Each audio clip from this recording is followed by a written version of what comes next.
They showed up like it was already settled, holding boxes and wearing smiles that said, "My opinion did not matter."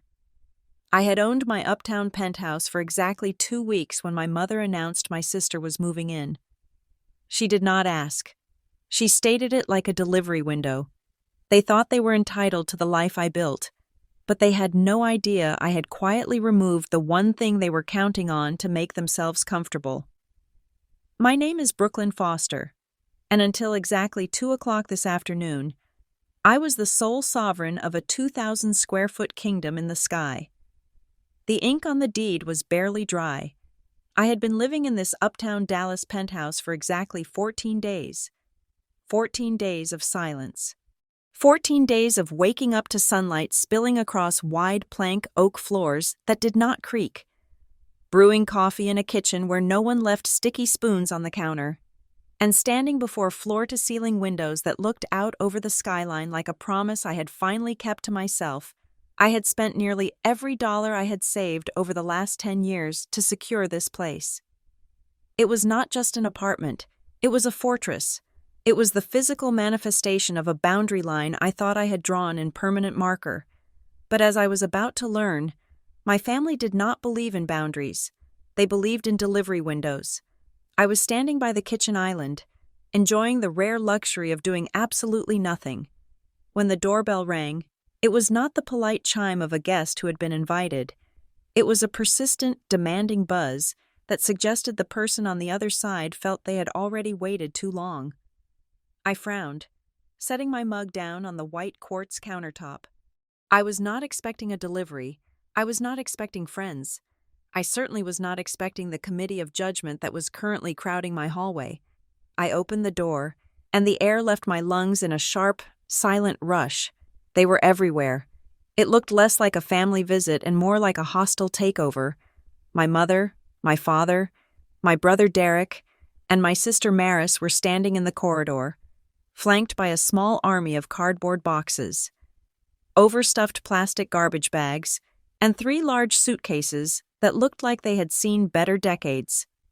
My mother, a woman who could make a compliment sound like an indictment, did not say hello.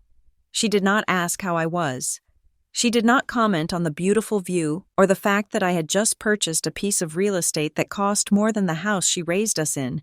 She simply adjusted her grip on a box marked with black marker and stepped forward, forcing me to step back or be trampled. "Maris is moving in," she announced. The sentence hung in the air, heavy and absolute. It was not a question. It was not a request. It was stated with the same mundane certainty one might use to announce that it was raining, or that we were out of milk. It was a fact they had decided upon in a meeting I was never invited to, regarding a property they did not own. I stood there, my hands still gripping the brass door handle, frozen not by the surprise of their arrival, but by the sheer, unadulterated confidence of it. They had bypassed the asking phase entirely. They had skipped right over the part where my consent was required and landed firmly in the execution phase. "Excuse me?" I managed to say, my voice sounding calm despite the sudden spike in my heart rate. "Don't be dramatic. Brooklyn," my mother said. Brushing past me into the foyer, she set the box down on my pristine entryway floor with a heavy thud. Dust motes danced in the light. "We told you Maris was having a hard time. Her lease is up. The landlord is a crook, and she needs a place to land. You have all this space. It is ridiculous for you to be rattling around in here alone." She waved a hand at the expanse of my living room, as if my solitude were a moral failing she was graciously correcting. Behind her, my father shuffled in. He was carrying 2 suitcases, his face set in that familiar expression of avoidance he had perfected over 30 years of marriage. He would not look me in the eye. He just mumbled something that sounded like, "Just for a bit. Brooke, just until she gets settled." "Temporary," my mother added, though the word lacked any definition of time. "Just until she gets back on her feet." I looked at the pile of luggage. I looked at the boxes, and then I looked at Derek. My older brother was leaning against the doorframe, his arms crossed, his eyes scanning the interior of my home with a look that sat somewhere between appraisal and disgust. He didn't offer to help with the bags. He never did. He just chewed on the inside of his cheek, taking in the high ceilings, the custom lighting, the art I had carefully selected. "Must be nice," Derek said, his voice dripping with that specific brand of sibling resentment that ferments over decades. He kicked the toe of his sneaker against the baseboard, leaving a small black scuff. "So this is where the big money goes, huh? Rich enough to buy a castle, but too good to call your family back. I called you last week." "Derek," I said, my eyes tracking the scuff mark. "You didn't answer." "I was working," he scoffed, pushing off the wall and wandering into the living room without asking. He ran a hand over the back of my velvet sofa, testing the nap of the fabric like a potential buyer at a yard sale. "Some of us actually have to hustle. Brooklyn, we don't all get lucky." Lucky, that was the word they always used. Not hardworking, not disciplined, not exhausted. Lucky. As if a lottery ticket had fallen out of the sky and landed in my lap, rather than 15 years of 80-hour weeks and missed holidays. I looked at Maris. My little sister was standing in the center of the chaos, clutching a pillow to her chest like a shield. She was 30 years old. But in the presence of our parents, she reverted to a perpetual 16. She wore a look of performative helplessness, her big eyes wide and watery, her posture slumped. "I really didn't want to impose. Brooklyn," Maris said, her voice soft and trembling. She bit her lip, looking up at me through her lashes. "I told Mom we should have called first, but I really have nowhere else to go. It's just everything is falling apart right now." It was a good performance. It was an award-winning performance. If I hadn't spent 3 decades watching the rehearsals, I might have even bought a ticket. But then my eyes drifted down to the box near her feet. It was taped shut, with the precision of a professional mover. Written on the side in my mother's jagged handwriting were the words, "Maris, winter coats, boots." We lived in Dallas. It was July. You do not pack winter coats for a temporary stay on a friend's couch. You do not pack 3 suitcases and 5 boxes of books for a weekend crash. You pack winter coats when you are moving in. You pack winter coats when you have absolutely no intention of leaving before Christmas. They had not come to ask for a favor. They had come to colonize. "We brought the essentials," my mother said, clapping her hands together as if she were organizing a church potluck. "The rest is in the truck downstairs. Derek can go down and get it once we decide which room is hers. I assume it is the one down that hall?" The listing said 2 bedrooms. She knew the listing. Of course she knew the listing. She had probably been tracking my closing date on Zillow. A cold, hard knot formed in the pit of my stomach. In the past, the old Brooklyn, the one who wanted so desperately to be seen as good, to be seen as helpful, would have panicked. She would have stuttered. She would have tried to negotiate, offering money she didn't have or time she couldn't spare, only to eventually cave under the weight of their combined pressure. I would have swallowed my anger, adjusted my life to fit their needs, and paid the price in lost sleep and therapy bills later. But as I looked at them, my mother barking orders, my father avoiding conflict, Derek seething with envy, and Maris waiting to be rescued yet again, I realized something profound. I wasn't the old Brooklyn anymore. I didn't feel panic. I didn't feel the frantic urge to please. Instead, I felt a strange, icy calm settle over me. It was the feeling of a chess player who watches their opponent make a move they had anticipated 10 turns ago. They thought they had me cornered. They thought the social contract of family meant I had to open my doors and absorb their chaos. They thought that simply by showing up with luggage, they could force a reality into existence. What they didn't know was that I had seen this coming the day I signed the contract. I knew that the moment I owned something beautiful, the people who never helped me build it would suddenly feel entitled to live inside it. I knew that no was a word they could argue with, but physics was a law they could not break. I took a deep breath, smoothing the fabric of my silk blouse. I uncrossed my arms and forced the muscles in my face to relax into a polite, hospitable smile. "Of course," I said, my voice steady and even. "I understand. Family helps family, right?" The tension in the room broke instantly. My mother let out a breath she seemed to have been holding, her shoulders relaxing as victory washed over her. She gave me a smug, satisfied nod, the kind that said, "I knew you would be reasonable." "Exactly," my mother said, beaming. "I knew you would understand. You have always been the capable one. Brooklyn, God knows Maris needs a stable environment right now." "Thanks, Brooke," Maris said, offering a weak, relieved smile. "I promise I won't be in the way. I'll just stay in the room and be quiet. You won't even know I'm here." "I'm sure," I said. "Well, don't just stand there," Derek muttered, picking up a box that looked like it contained heavy electronics. "Where do we put this junk? My back is killing me." "Let me show you," I said. I turned on my heel and began to walk down the long gallery-style hallway that led to the private quarters of the penthouse. The hallway was one of my favorite features. It was lined with recessed lighting that washed the white walls in a soft, warm glow.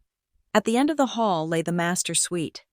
To the right, according to the original floor plan my mother had undoubtedly memorized from the internet, lay the second bedroom and the guest bath. I could hear the shuffle of their footsteps behind me. I could hear the heavy thud of the boxes Derek was dragging. I could hear my mother murmuring about how the paint color in the hallway was too sterile, and how we could warm it up with some of Maris's posters. They were already decorating. They were already moving in. They were already calculating how much of my life they could carve out for themselves. I stopped at the point in the hallway where the door to the second bedroom should have been. "It's right here," I said, gesturing vaguely to the space on my right. My mother bustled forward, eager to inspect the accommodations. She was practically vibrating with the energy of a project manager taking over a site. "Perfect," she said, reaching out. "I brought those beige curtains from the old house. I think they will fit if the windows are standard size, and we can put the bed on the far wall to give her more desk space." She stepped up to the spot I had indicated, her hand reaching out to turn a doorknob that she fully expected to be there. She was moving with the momentum of assumption, the physical manifestation of entitlement. I watched her hand reach out. I watched her fingers curl, anticipating the cold brass of a handle, and I waited for the moment her hand would meet the reality I had constructed, because there was no handle, there was no door, there was no frame. Where the entrance to the second bedroom had been on the architectural plans, there was now only a smooth, pristine, uninterrupted expanse of drywall, painted the exact same shade of Chantilly lace, white as the rest of the corridor. It was a wall, a solid, load-bearing-looking, impassable wall. My mother's hand bumped against the plaster with a soft thud. She stopped. She blinked. She looked at the wall, then looked down at the floor, then looked back at the wall, as if her eyes were failing to render the image correctly. She took a step back, her brow furrowing in genuine confusion. "Brooklyn?" she said, her voice wavering slightly. "I thought the floor plan said the second bedroom was here." My father bumped into her from behind, nearly dropping a suitcase. "What's the holdup?"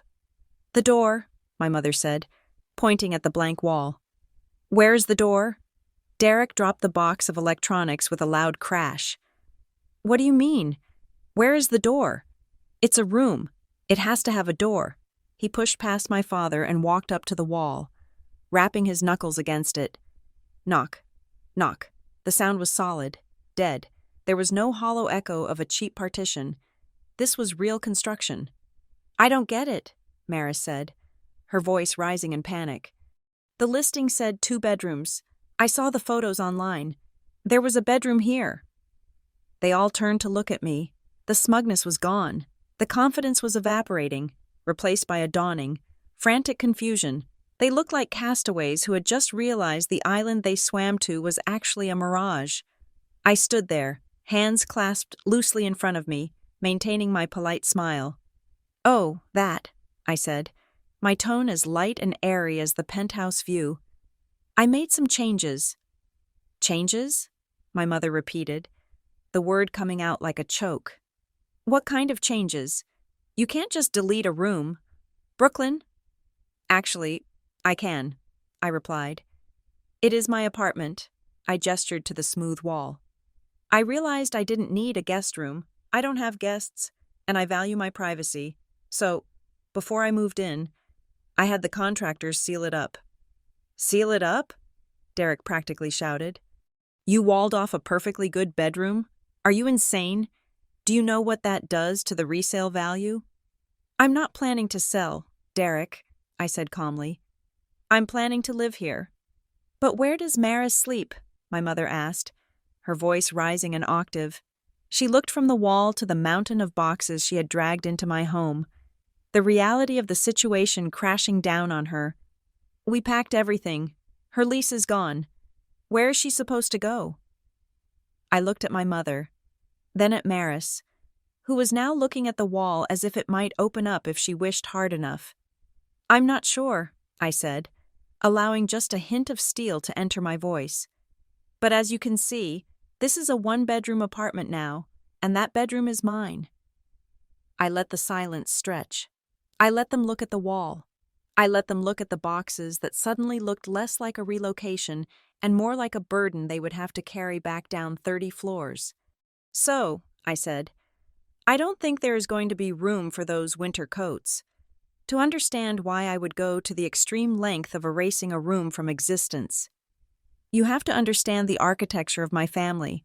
In the foster household, roles were assigned at birth, rigid and unyielding as load-bearing columns. Maris was the porcelain doll, fragile, precious, and perpetually in need of a velvet cushion. I was the packaging she came in, utilitarian, discarded once the prize was safe, and expected to absorb every impact without cracking. If Maris failed a math test, it was because the teacher was incompetent or the lighting in the classroom was too harsh. If I failed a math test, it was because I lacked focus. If Maris crashed her car, it was a tragedy of bad roads and worse luck. If I got a flat tire, I should have checked the pressure before I left the driveway. For 3 decades, the narrative never shifted. Maris was the victim of circumstance, and I was the manager of consequences. I learned the art of survival early, while Maris was perfecting the wide-eyed look of helplessness that currently had my mother wringing her hands in my hallway. I was working double shifts at a diner to pay for my own textbooks. I realized by age 16 that no cavalry was coming for me. My parents had expended all their emotional and financial reserves on keeping Maris afloat, leaving me to build my own raft or drown. So I built the raft, then I built a boat, then I built a battleship. My career at Stonebridge Freight Dynamics was not a gift. It was a war of attrition. Stonebridge is not the kind of place where people are nice. It is a logistics giant, a massive grinding machine that moves millions of dollars of freight across the globe every single day. The air in the office is always stale, smelling of burnt coffee and high-stakes desperation. In logistics, you do not get points for trying. You get points for delivery. If a shipment of medical-grade silicon is stuck in a customs warehouse in Rotterdam, nobody cares about your excuses. They only care if you can pick up the phone and make a miracle happen before the factory line shuts down. I spent 7 years in the trenches of that company. I started as a junior coordinator, a title that essentially meant I was the punching bag for every angry trucking dispatcher in the Midwest. I was the one who stayed until 9 at night on Fridays to fix routing errors caused by men who made twice my salary. I was the one who caught the compliance issues that would have cost the company 6 figures in fines.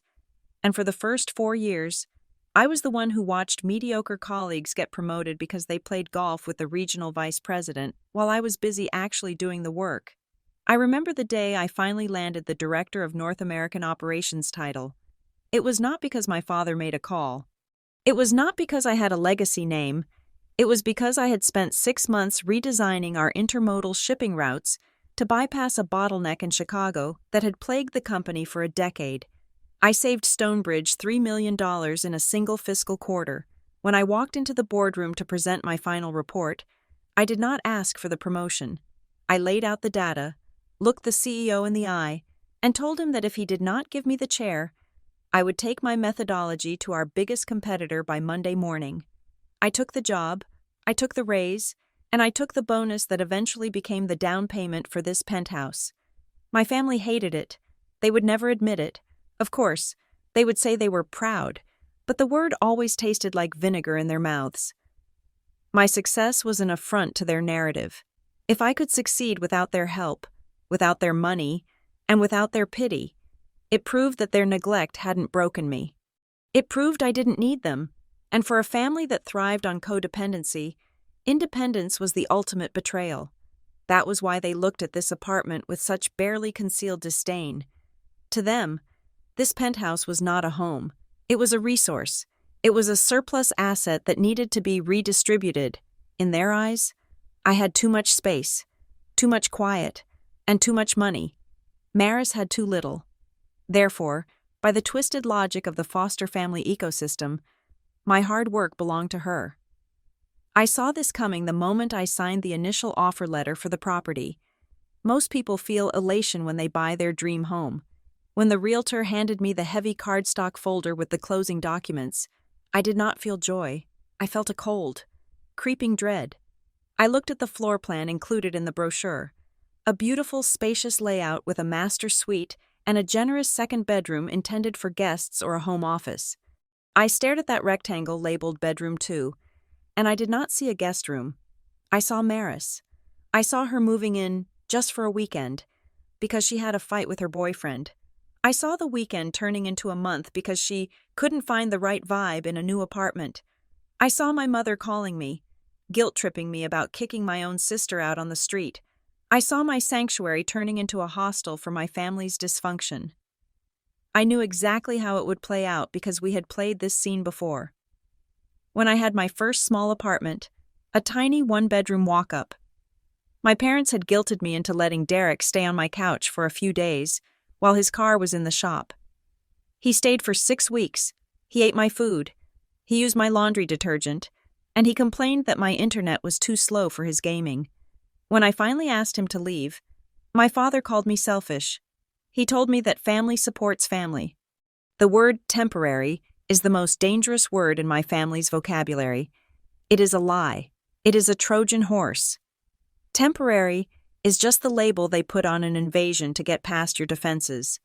Once they are inside, they dig in like ticks. So, standing in the sales office of the building, surrounded by glossy photos of granite countertops and rainfall showerheads, I made a decision. I realized that as long as the physical space existed, I would never be able to defend it with words alone. My no would never be strong enough to withstand their relentless emotional siege. They would wear me down. They would cry. They would scream. They would enlist aunts and cousins to call me and ask why I was being so cruel to poor Maris. Eventually, I would break. I always broke. Unless the option simply did not exist. I realized I needed a structural solution to a psychological problem. I called a contractor 2 days after closing. He was a gruff man named Miller, who had spent 40 years hanging drywall and framing houses. When I met him at the empty apartment, I walked him to the second bedroom. "I want this gone," I told him.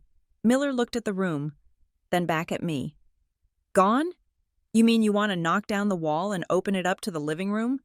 Make a big, great room?" "No," I said. "I want you to seal it off." He frowned, tilting his head. "Seal it off? Like put a door in the hallway?" "No," I repeated, my voice calm and absolute. "I want you to frame over the doorway. I want you to drywall it, tape it, texture it, and paint it to match the hallway exactly. I want it to look like there was never a room here. I want a solid wall." Miller laughed, a short, barking sound. "Lady, you are joking. You have a perfectly good bedroom in there. You're going to tank your appraisal value. You turn a 2-bedroom condo into a 1-bedroom. You are throwing away $50,000 in equity. Easy." "I don't care about the equity," I said. "I care about the peace." He argued with me for 20 minutes. He told me it was crazy. He told me it was a fire hazard, which it wasn't, as I had already checked the building codes and the room had a window for egress, even if the door was gone. I explained that I was converting the space into a completely isolated sound booth for focus work, accessible only through a hidden panel in the back of my master closet that I would install later. That part was a half-truth. I did intend to use the space, but the primary function of the renovation wasn't to create a workspace, it was to destroy an opportunity. If there is no door, I thought to myself, there is no argument. I paid Miller extra to rush the job. I watched as the framing studs went up. Blocking out the view of the empty room, I watched the sheets of drywall cover the skeleton of the wall. I watched the mud and tape hide the seams. When he was finished, it was perfect. It was a blank, white canvas of denial. I did not tell anyone. I did not post about it on social media. I did not mention it to my mother when she called to fish for details about the new place. I let them believe the lie of the floor plan. I let them nurture their assumptions. I let them pack their boxes and fold their winter coats and drive across town with their smug sense of entitlement. I needed them to see it. I needed them to walk up to the threshold of their expectations and slam face first into the reality of my boundaries. I needed the rejection to be tangible. Words disappear into the air. But a wall? A wall is a fact. You cannot argue with a wall. You cannot manipulate a wall. You can cry in front of it. You can scream at it. You can tell it that it is being a bad daughter. But the wall does not care. It remains standing. Standing in the hallway now, watching the color drain from Maris's face. I felt a vindication so sharp it almost hurt. This was not just about a room. This was about 30 years of being the backup plan. This was about every time they canceled on me because Maris needed them. This was about every dollar I lent them that never came back. This was about the way they looked at my success not as something to celebrate, but as something to harvest. My mother was still sputtering, her hand touching the painted drywall as if she could find a secret lever. "But we packed," she whispered, her voice cracking. "We told the landlord she was leaving. Brooklyn, you have to fix this. You have to open it back up." "I can't," I lied smoothly. "It is structural now. The permits are filed. The city has it listed as a one-bedroom unit. Reverting it would take months and thousands of dollars I don't have." "You have money," Derek snapped, gesturing wildly at the expensive light fixtures. "Look at this place. You have plenty of money." "I have assets," I corrected him, my voice cooling by 10 degrees. "And I have a budget, and neither of those things includes a renovation budget to reverse a decision I made specifically to suit my lifestyle." "Your lifestyle?" my father grunted, speaking up for the first time since the shock hit. "Since when does your lifestyle include shutting out your kin?" "Since my kin started assuming my home was public property," I replied. The silence that followed was heavy and suffocating. It was the silence of a trap snapping shut.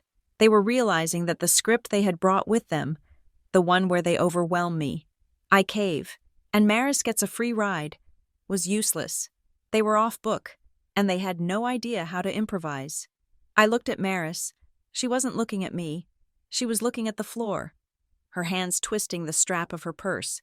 For a second, I felt a twinge of the old guilt, that conditioned reflex to fix it for her. I could offer her the couch. I could offer to pay for a hotel for a week. I could offer to help her find a new place. But then I looked at the box of winter coats. They hadn't asked. They hadn't called. They had just assumed that I was the safety net.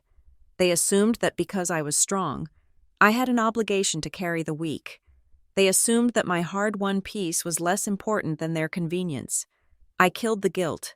I strangled it right there in the hallway. "I can recommend some hotels nearby," I said, my voice flat. "But you cannot stay here." My mother spun around, her eyes blazing with the fury of a woman who has never been told no by her own child. "You are enjoying this," she hissed. "You planned this. You knew we were coming, and you did this to spite us." "I didn't know you were coming today," I said, and that was the truth. "But I knew you would come eventually. I knew that if I left a door open, you would walk through it without knocking, so I closed it." "It's a bedroom. Brooklyn!" she shouted. "It's 4 walls and a floor. It is meant for people." "It was a bedroom," I corrected her again. Now it is just a box of air, and it is the only part of this apartment that is truly safe." I didn't tell them about the hidden entrance in my closet. I didn't tell them that the room was actually a beautiful, silent sanctuary where I planned to work on the biggest project of my career. I didn't tell them that inside that sealed room, I had put a comfortable reading chair and a sound system, a place where I could go to escape the noise of the world. To them, it was just a wall, and that was all it ever needed to be.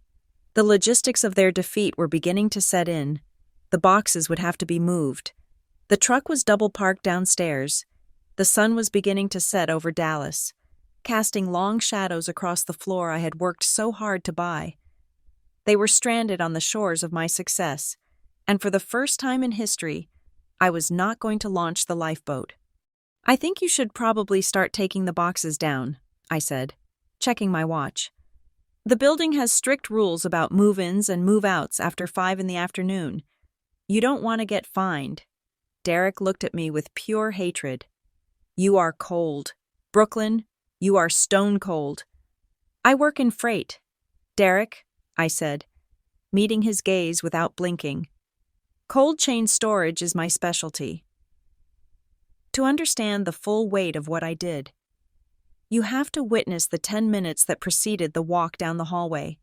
You have to see the invasion not as a single event, but as a series of microaggressions, each one a small flag planted in the soil of my hard-won territory. The moment the front door clicked shut, the atmosphere in the penthouse shifted. The cool, sanitized silence I cherished was instantly replaced by the chaotic frequency of the Foster family. It wasn't just the noise, it was the immediate, suffocating sense of ownership they projected. They didn't stand in the foyer like guests waiting to be invited further in. They spilled out, claiming space like gas expanding to fill a vacuum. My mother was the first to breach the perimeter. She didn't take off her shoes. She walked straight past the coat rack, her heels clicking sharply against the hardwood, and headed directly for the kitchen. This was my sanctuary, a space of white quartz and minimalist lines that I kept clinically clean. She ran her hand along the edge of the kitchen island, her fingers inspecting the stone as if checking for dust. It was a gesture of inspection, the kind a landlord makes, or a buyer. "Quartz," she stated, not asking. She tapped her fingernail against the surface. "I told you marble was better for resale. Brooklyn, quartz looks industrial. It lacks warmth." "I like it," I said, standing by the entryway, watching them dissect my life. "It is durable. It doesn't stain." "Well, it is a bit cold," she continued, turning her back to me to survey the living room. Her eyes narrowed as she scanned the floor-to-ceiling windows and the sheer linen drapes I had spent $2,000 on. "And those curtains, they are too sheer. Maris is going to need blackout shades if she wants to sleep past 7 in the morning. The sun hits this side of the building hard, doesn't it?" She was already remodeling. She hadn't been inside for 60 seconds, and she was already mentally tearing down my drapes and installing fixtures for her daughter's comfort. She spoke as if I were a contractor she had hired who had failed to anticipate the client's needs, while my mother critiqued the lighting. Derek was conducting his own inventory. My brother didn't just look, he touched. He walked over to the custom-built media unit, his eyes scanning the bottles of whiskey and gin I had collected. He picked up a bottle of Japanese whiskey, checked the label, raised his eyebrows, and set it back down with a clatter that made my teeth ache. Then he opened the cabinet below the television. He didn't ask. He just pulled the handle, peered inside at the gaming console and the receiver, and grunted. 65-inch? He asked, nodding at the screen mounted on the wall. 55? I corrected. Small for a room this size, he sniffed. Closing the cabinet door with his foot, he turned to face me, a smirk playing on his lips. Kind of a waste, isn't it? All this square footage for one person. What do you even do in here? Echolocation? I live here. Derek, it is called living, he chuckled, a dry, humorless sound. Must be nice to have so much money you can pay for empty air. Meanwhile, the rest of us are grinding just to pay rent. He looked at Maris, then back at me. At least now the space will get some actual use. It is almost immoral to hoard this much room when your family is struggling. Immoral, that was the word he chose. as if my solitude was a sin and his intrusion was a crusade for justice. I looked at Maris. She was standing near the sofa, still clutching that pillow, maintaining her pose of the reluctant refugee. She looked small and fragile, the exact image that had garnered her sympathy for 3 decades. She caught my eye and offered a wobbly, apologetic smile. "I really don't want to be a bother. Brooklyn," she said, her voice dropping to a whisper. "I told Mom I could probably sleep in my car for a few nights."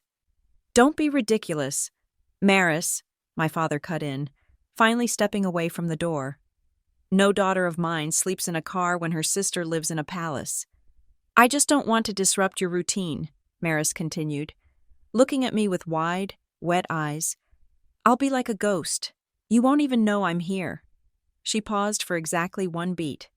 "By the way," she added, pulling her phone out of her pocket, "what is the Wi-Fi password? I need to upload some files for my unemployment application before 5 o'clock." The mask slipped for a fraction of a second. The helpless victim needed high-speed internet immediately. She hadn't even asked if she could put her bag down, but she was already trying to connect to the network. It was a small thing, but it screamed of permanence. Guests ask for water. Residents ask for the Wi-Fi. I felt a tightness in my chest, a physical reaction to the walls closing in. Every sentence they spoke contained a hidden premise, that my consent was a formality, that my resources were communal, and that my no was theoretically impossible. "It is on the router," I said vaguely, pointing toward the hallway. I didn't give it to her. I wasn't going to give it to her. My father walked over to the window, avoiding my gaze, looking out at the Dallas skyline. "It is a good view," he muttered. "You did good, kid, you did good." For a second, I felt a flicker of hope, a tiny, foolish spark that maybe, just maybe, he was actually proud of me. "Plenty of room for everyone," he finished. "That is what matters. Family helps family. When you have a blessing like this, you share it. That is how we raised you." The spark died. He wasn't praising my achievement. He was praising my utility. He was glad I was rich, not because I was safe, but because I was solvent enough to solve his problem. He didn't ask me about my job. He didn't ask me how I afforded the down payment.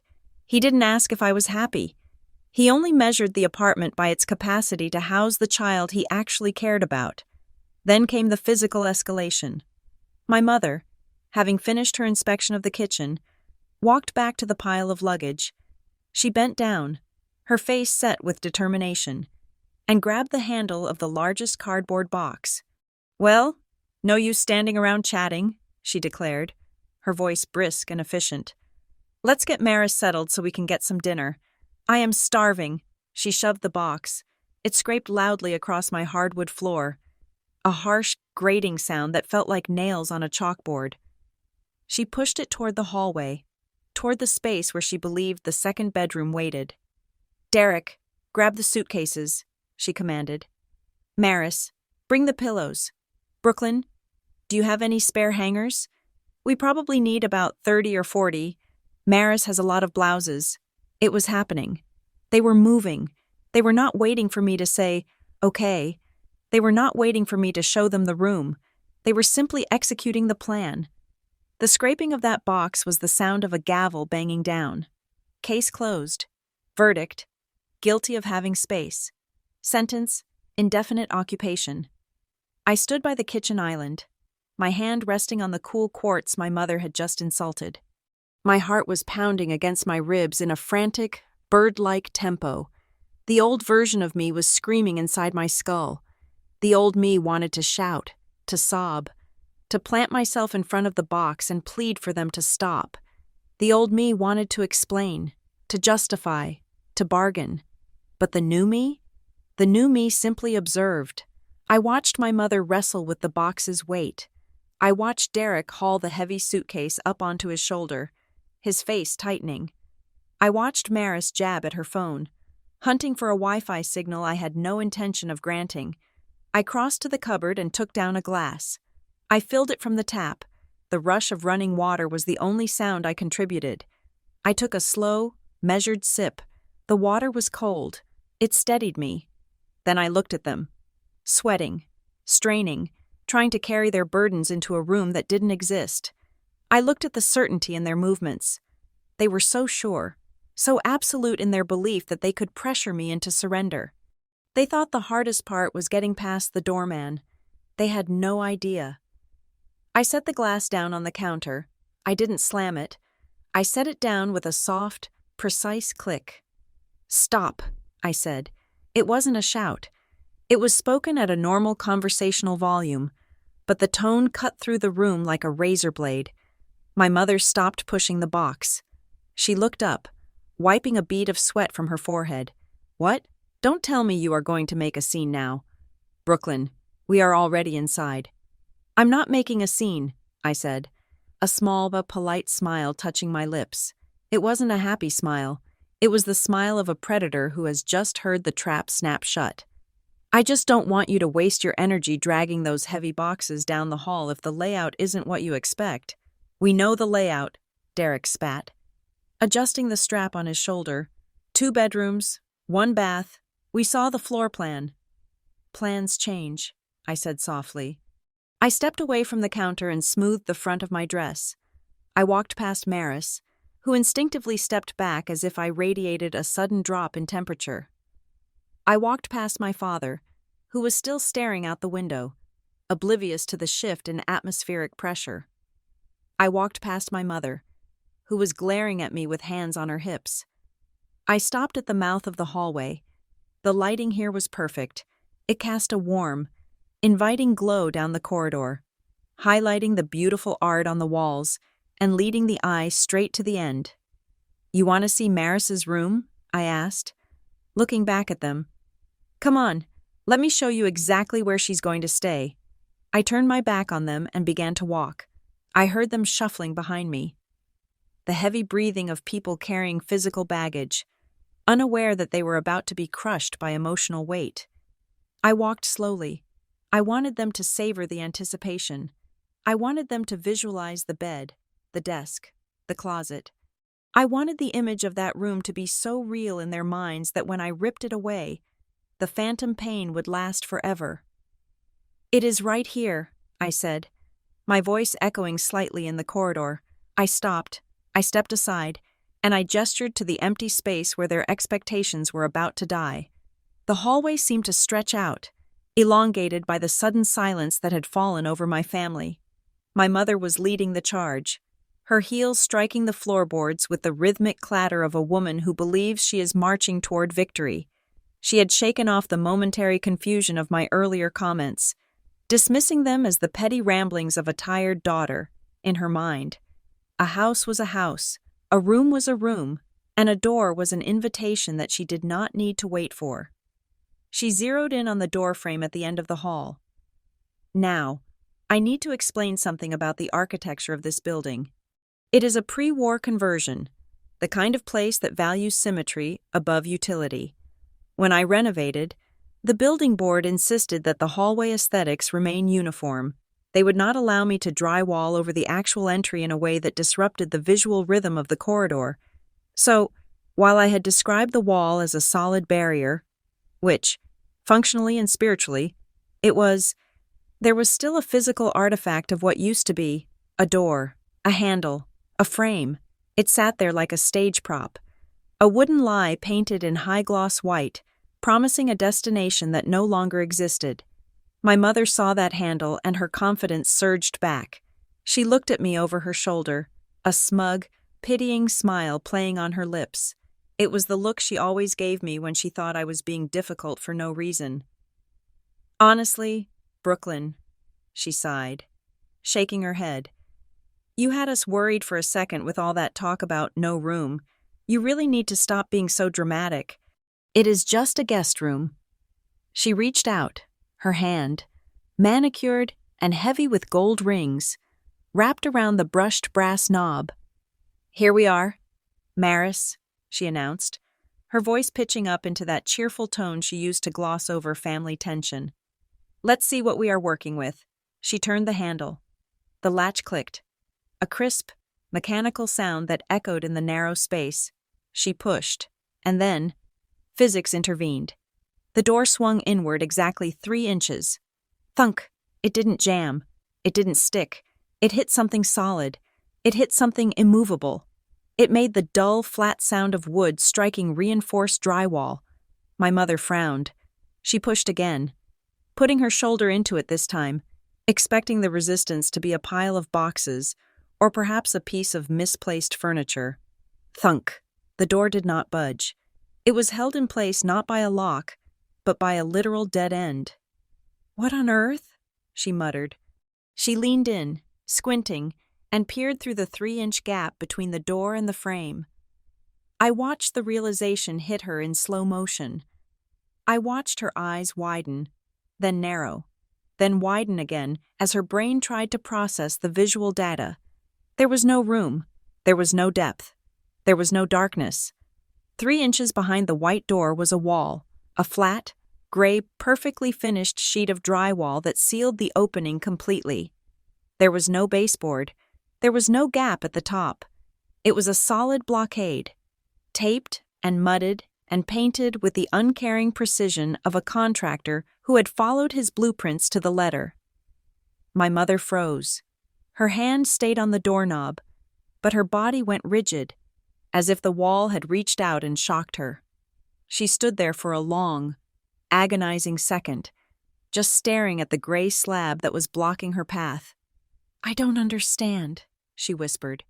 She pulled the door back and slammed it forward again, as if violence might change the floor plan. "Thunk! It is walled off," she said, her voice trembling. She spun around to face us, her face pale, her eyes darting between me and the door. "Brooklyn? Why is there a wall behind this door?" My father, who had been lagging behind with the suitcases, shuffled forward. "What do you mean, a wall? The door is right there." "Look at it! Howard!" my mother shrieked, stepping back and gesturing at the gap. "Look, it is fake. It goes nowhere." Derek dropped the box he was holding. He didn't even care that it hit the floor with a crash. He shoved past my father and marched up to the door. He yanked it open, stared at the gray barrier, and then actually reached his hand into the gap, running his fingers along the drywall as if checking for a secret latch. "No way," Derek breathed. "No freaking way." He turned to look at me, his expression a mix of awe and horror. "You bricked it up? You actually bricked up a bedroom?" "It is not brick," I said calmly, leaning against the opposite wall of the hallway with my arms crossed. "It is double-layer soundproof drywall with green glue damping compound in between. But yes, effectively, it is a wall." "But why?" Maris asked. Her voice was barely a squeak. She was standing by the entrance to the hallway, clutching her pillow so tight her knuckles were white. She looked at the false door like it was a tombstone. "Where's the room? Brooklyn? The listing said 2 bedrooms. "That is the beauty of renovation. Maris," I said, "you can change the listing." I pushed off the wall and walked slowly toward them. I didn't crowd them. I didn't need to. The space was already shrinking around them. "I filed for a permit change 3 months ago," I explained, my voice steady and matter-of-fact. "I had the apartment legally reclassified with the city and the building management. It is no longer a 2-bedroom unit. In the official property records, this is now a 1-bedroom executive suite with an attached acoustic studio." "A studio?" my mother sputtered. "For what? You work in shipping. You don't record albums." "I work in global logistics," I corrected her.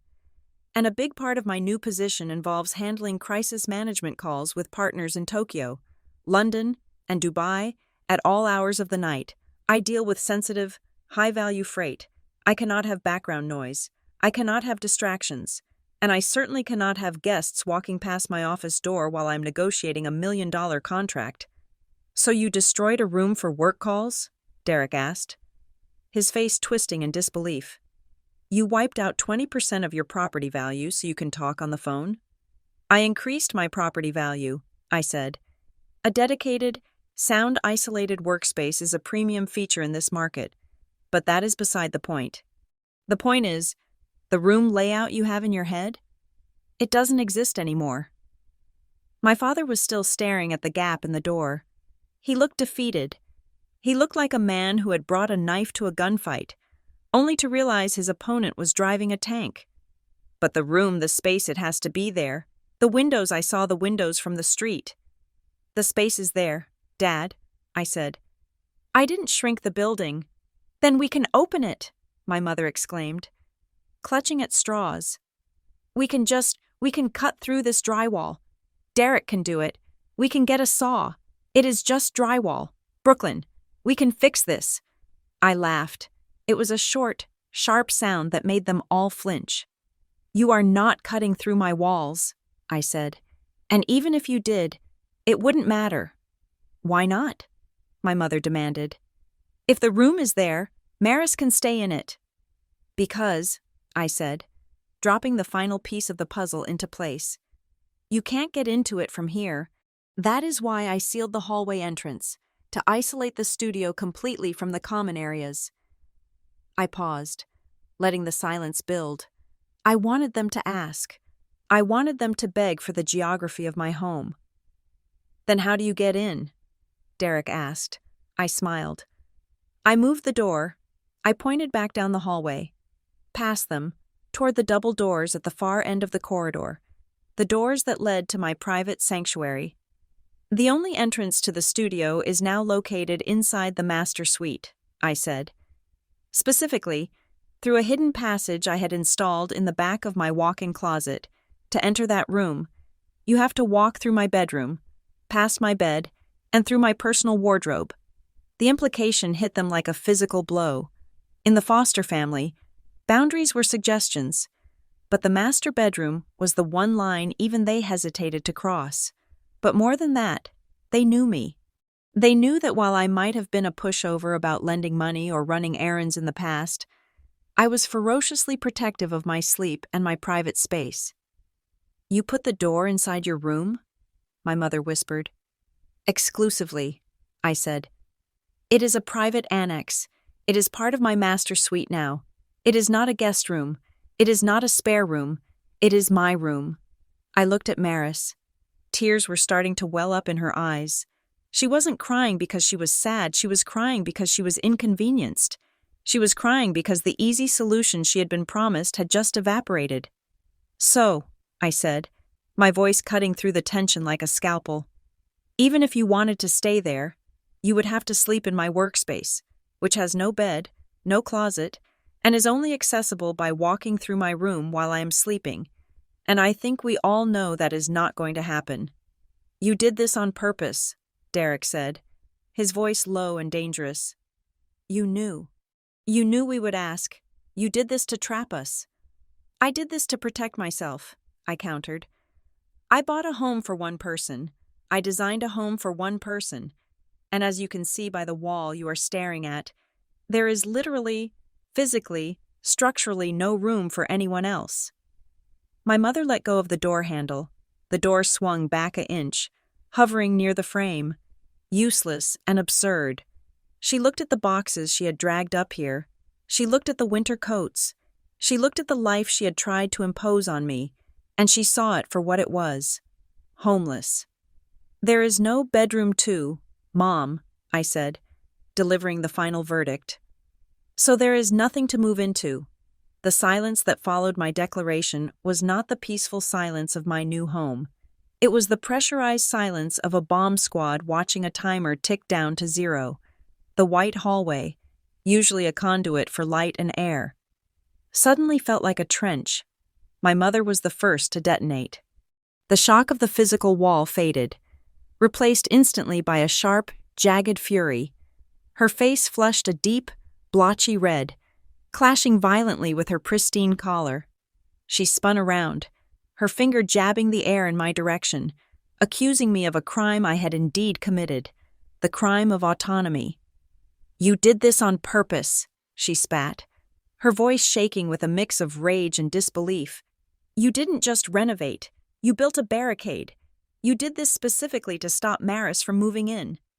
I did this to protect my life, I replied, my voice calm, contrasting sharply with her hysteria.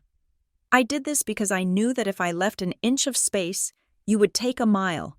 And I was right. Look at you.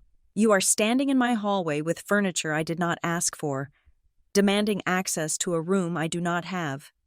That is not the point, she shrieked. The point is the malice. Brooklyn, the calculation. You knew your sister was struggling. You knew she needed a soft place to land. And instead of preparing a room, you hired a contractor to brick up the door? Who does that? What kind of sister does that? The kind of sister who is tired of being the soft place where everyone else lands, I said. I am not a mattress. Mom, I am a person.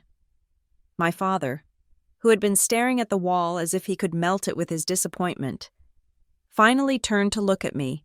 His eyes were hard, lacking the usual avoidance he used to navigate family conflicts. You are being selfish. Brooklyn, he said, his voice heavy with judgment. Pure and simple. Selfish. You have all this. He gestured vaguely at the high ceilings and the expensive art. And you cannot spare a few hundred square feet for your own flesh and blood? We raised you better than this. Let's talk about the word selfish, I cut in. Stepping forward, I felt a surge of adrenaline, cold and clarifying. Is it selfish to work 80 hours a week for a decade to buy a home for myself? Or is it selfish to pack up a van, drive across the city, and demand to occupy someone else's house without a single conversation? Is it selfish to keep what I earned? Or is it selfish to feel entitled to what you didn't earn? It is not entitlement, my father argued, his face darkening. It is family. Family shares. When you have more, you build a longer table, not a higher fence. I built a wall. Dad, I corrected him, because every time I built a table, you guys chopped it up for firewood to keep Maris warm.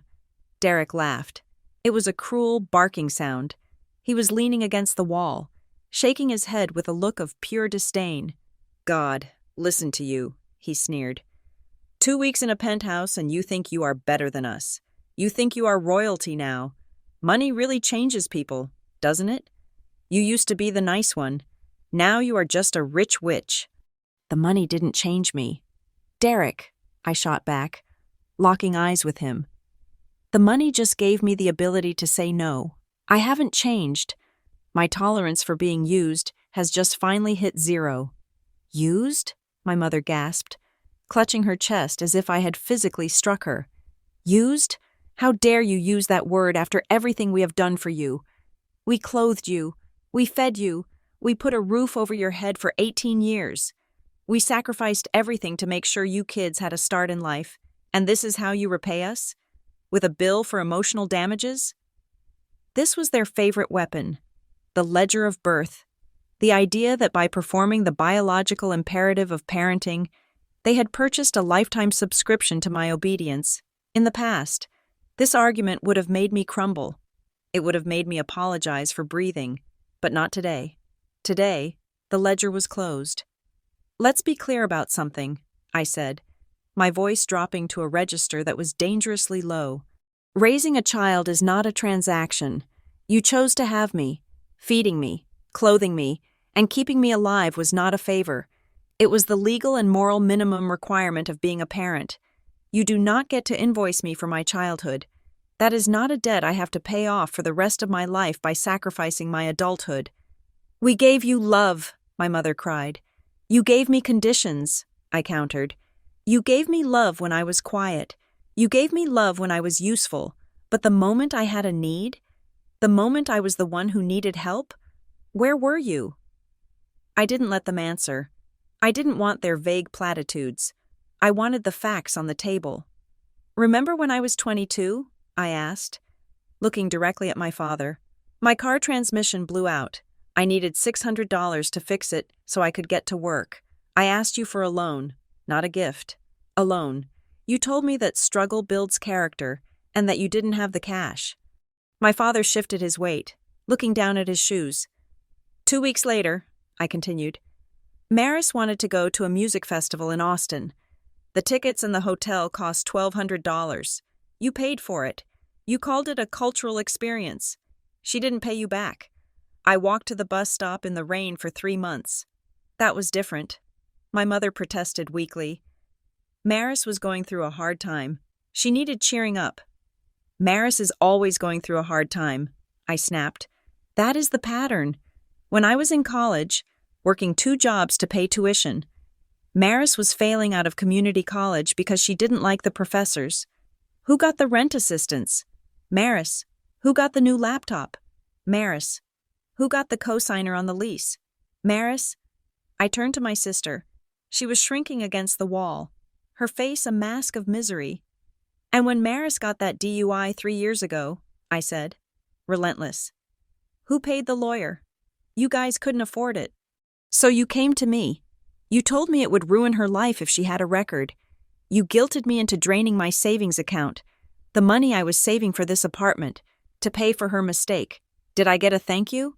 No, I got told I was lucky I had a good job so I could help. I said thank you, Maris whispered, tears spilling over.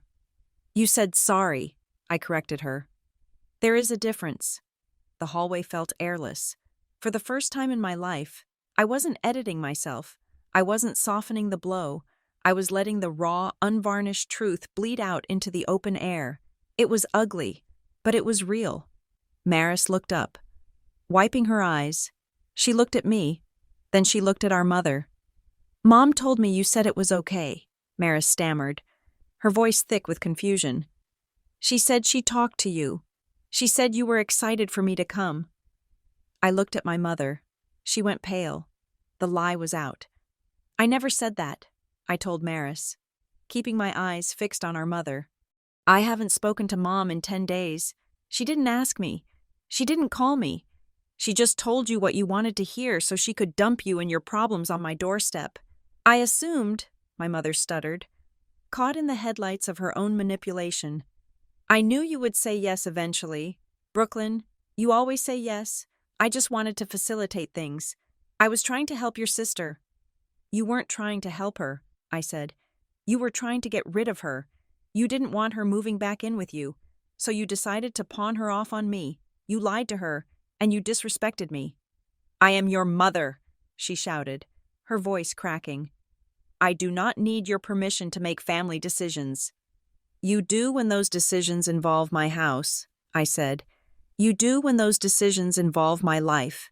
The silence returned, but this time it was heavy, suffocating. It was the silence of a bridge burning. The structure of our family dynamic, the unspoken agreement that I would always yield, had collapsed. My mother looked around the hallway. She looked at the blank wall where the door should have been. She looked at Derek, who was sullen and silent. She looked at Maris, who was looking at her with a new expression, betrayal. She realized she had lost. But my mother was not a woman who accepted defeat with grace. She accepted it with martyrdom. She straightened her jacket, sniffing loudly. She grabbed the handle of the box she had pushed down the hall. Fine, she said, her voice dripping with icy venom. Fine, if you are going to be this way, if you are going to be so cold and heartless to your own family, then we don't want to stay here anyway. She glared at me, her eyes wet with angry tears. Rally the troops. Howard, she barked at my father. Get the bags. Clearly. We are not welcome here. Clearly. This house is too good for the people who made the owner who she is. She started to shove the box back toward the living room, making a show of the physical struggle. We will go, she announced dramatically. We will find a motel, or we will sleep in the car. It doesn't matter, as long as we don't disturb the queen in her castle. She paused as she passed me, waiting for me to break. She was waiting for the apology. She was waiting for me to grab her arm and say, No, Mom, don't go. I'm sorry. Let's figure this out. That was the script. We had performed it 1,000 times. I stood still. I kept my hands at my sides. I didn't blink. You are welcome to visit, Mom, I said, my voice steady, devoid of the guilt she was fishing for. When you are invited, and when you respect my boundaries. This isn't a home, she spat, turning her back on me. It is a fortress. Exactly, I said. My home welcomes respect. It does not welcome occupation. I watched them scramble to retreat. Derek grabbed the suitcase, muttering curses under his breath. My father picked up the bags, looking old and tired, casting one last longing look at the view he would not be enjoying. Maris lingered for a second, looking at me with a mix of fear and awe. Before following them, they moved with the chaotic energy of an army en route, and as I watched them drag their entitlement back toward the elevator, I didn't feel sad, I didn't feel lonely, I felt lighter. The door clicked shut behind them, and for the first time in 32 years, the silence that followed did not feel like abandonment. It felt like oxygen. For the next 4 days, my apartment was quieter than a library and holier than a church. I had expected to feel a hangover of guilt, the kind that usually followed any assertion of my own needs, but it never came. Instead, I felt a strange, vibrating energy, as if my body was finally coming online after running on reserve power for decades. I established a routine that was exclusively mine. I woke up at 6 in the morning, not because I had to beat traffic or answer a crisis call from a panicked sister, but because I wanted to watch the sunrise hit the skyscrapers of downtown Dallas. I made coffee, expensive, single-origin beans that I ground myself, and drank it while standing in the center of my living room, staring at the wall where the second bedroom door used to be. It was no longer just a construction project to me, it was a monument. It was the physical proof that I could alter the architecture of my life if I was brave enough to pick up the hammer. I worked from the hidden studio, entering through the secret panel in my closet. The soundproofing was so absolute that the world outside ceased to exist, for the first time in my career. I was not working to prove I was worthy of my salary. I was working because I was good at it. I closed a massive contract with a shipping firm in Singapore on Tuesday, and when I hung up the phone, I didn't call my mother to fish for approval. I simply walked out to my kitchen, poured a glass of wine, and toasted my reflection in the window. I ate dinner alone. I sat at my dining table, eating pasta arrabbiata right out of the pan, reading a book, with no one criticizing my carb intake or asking me to pass the salt. I realized that for my entire adult life, I had treated my home as a waiting room for other people's needs. Now, it was a charging station. I was actually recovering. But peace, in the Foster family, is viewed as an act of aggression. The ceasefire broke on the 5th day. It started with a trickle of notifications that quickly turned into a digital monsoon. I had kept my phone on silent, checking it only for work, but when I finally opened my personal messages, the screen lit up with a backlog of rage. It began with my mother. She had moved past the shock of the wall and settled firmly into the role of the martyr. Her texts were long, rambling streams of consciousness that pinged my phone every hour. I hope you are happy. One read, Maris is staying in a motel off the highway. It is dirty and unsafe. If anything happens to her, it is on your hands. Then, an hour later, I do not know who you are anymore. The Brooklyn I raised would never turn her back on family. You have let money rot your soul. Then came the voicemails. My father, usually the silent enabler, had been conscripted into the war. His messages were short, heavy with sighs, designed to trigger the deep-seated fear of disappointing a parent. Brooklyn, it is your dad. The transcription read, Call your mother. She hasn't stopped crying for 3 days. You need to fix this. You need to apologize and find a way to make this right. We are family. You don't treat strangers this way, let alone your sister. Derek opted for pure aggression. His texts were sharp and vindictive.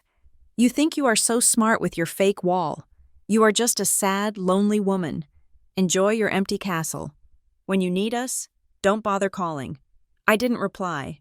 I didn't engage. I knew that any response, even a defensive one, would be fuel for their fire. They were looking for a fight because a fight meant connection. A fight meant I was still playing the game. Silence terrified them because silence meant I had walked off the court. When the direct assaults failed to provoke a reaction, they deployed the reinforcements. On Thursday evening, My phone rang. It was my Aunt Linda. Linda was my mother's older sister, the matriarch of the extended family, and the unofficial keeper of the family reputation. We hadn't spoken in 6 months. Not since Christmas. But suddenly she was calling me at 8 o'clock on a weeknight. I stared at the screen. I knew exactly what this was. This was the flying monkey strategy. When the narcissist loses control, they recruit third parties to shame the victim back into compliance. I answered. I put the phone on speaker and set it on the marble counter while I chopped vegetables. "Hello, Aunt Linda," I said, my voice even. "Brooklyn," she said, her tone dripping with that specific brand of Southern concern that masks judgment. "I just got off the phone with your mother. She is absolutely distraught. She says you threw them out of your house, that you refused to let Maris stay." "That is one version of the story," I said, slicing a red pepper. "Well, it is the version I heard," Linda snapped. "She said you were cold. She said you mocked them. Brooklyn, honey, I know you have a big important job now, but you cannot forget where you came from. Family is all we have at the end of the day. To leave your sister homeless? That is just cruel. It is making the whole family look bad." There it was, the shame. The accusation that I was damaging the collective image. "Maris is not homeless. Linda," I said calmly. "Maris is 30 years old. She has a car. She has parents who have a 4-bedroom house in the suburbs. If she is in a motel, it is because she chose to be." "That is not the point," Linda argued. "The point is, you have plenty of room and you said no. Your mother says you walled off a room? Is that true? Did you really mutilate a beautiful apartment just to spite your own flesh and blood?" I put the knife down. I took a breath. "I renovated my home to suit my needs," I said. "I set a boundary. Aunt Linda, I understand that is a new concept for this family, but it is not a debate." "A boundary?" she scoffed. "Since when does a boundary involve treating your mother like a trespasser? You need to call her. You need to apologize. You need to tell Maris she can come over." "No," I said. "Excuse me?"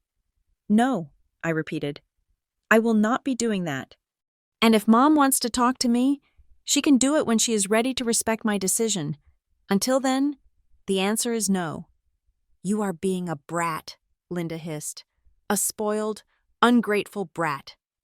"Goodbye, Linda," I said, and I tapped the red button. I felt a tremor in my hand, a residual vibration of the adrenaline that used to cripple me during these confrontations.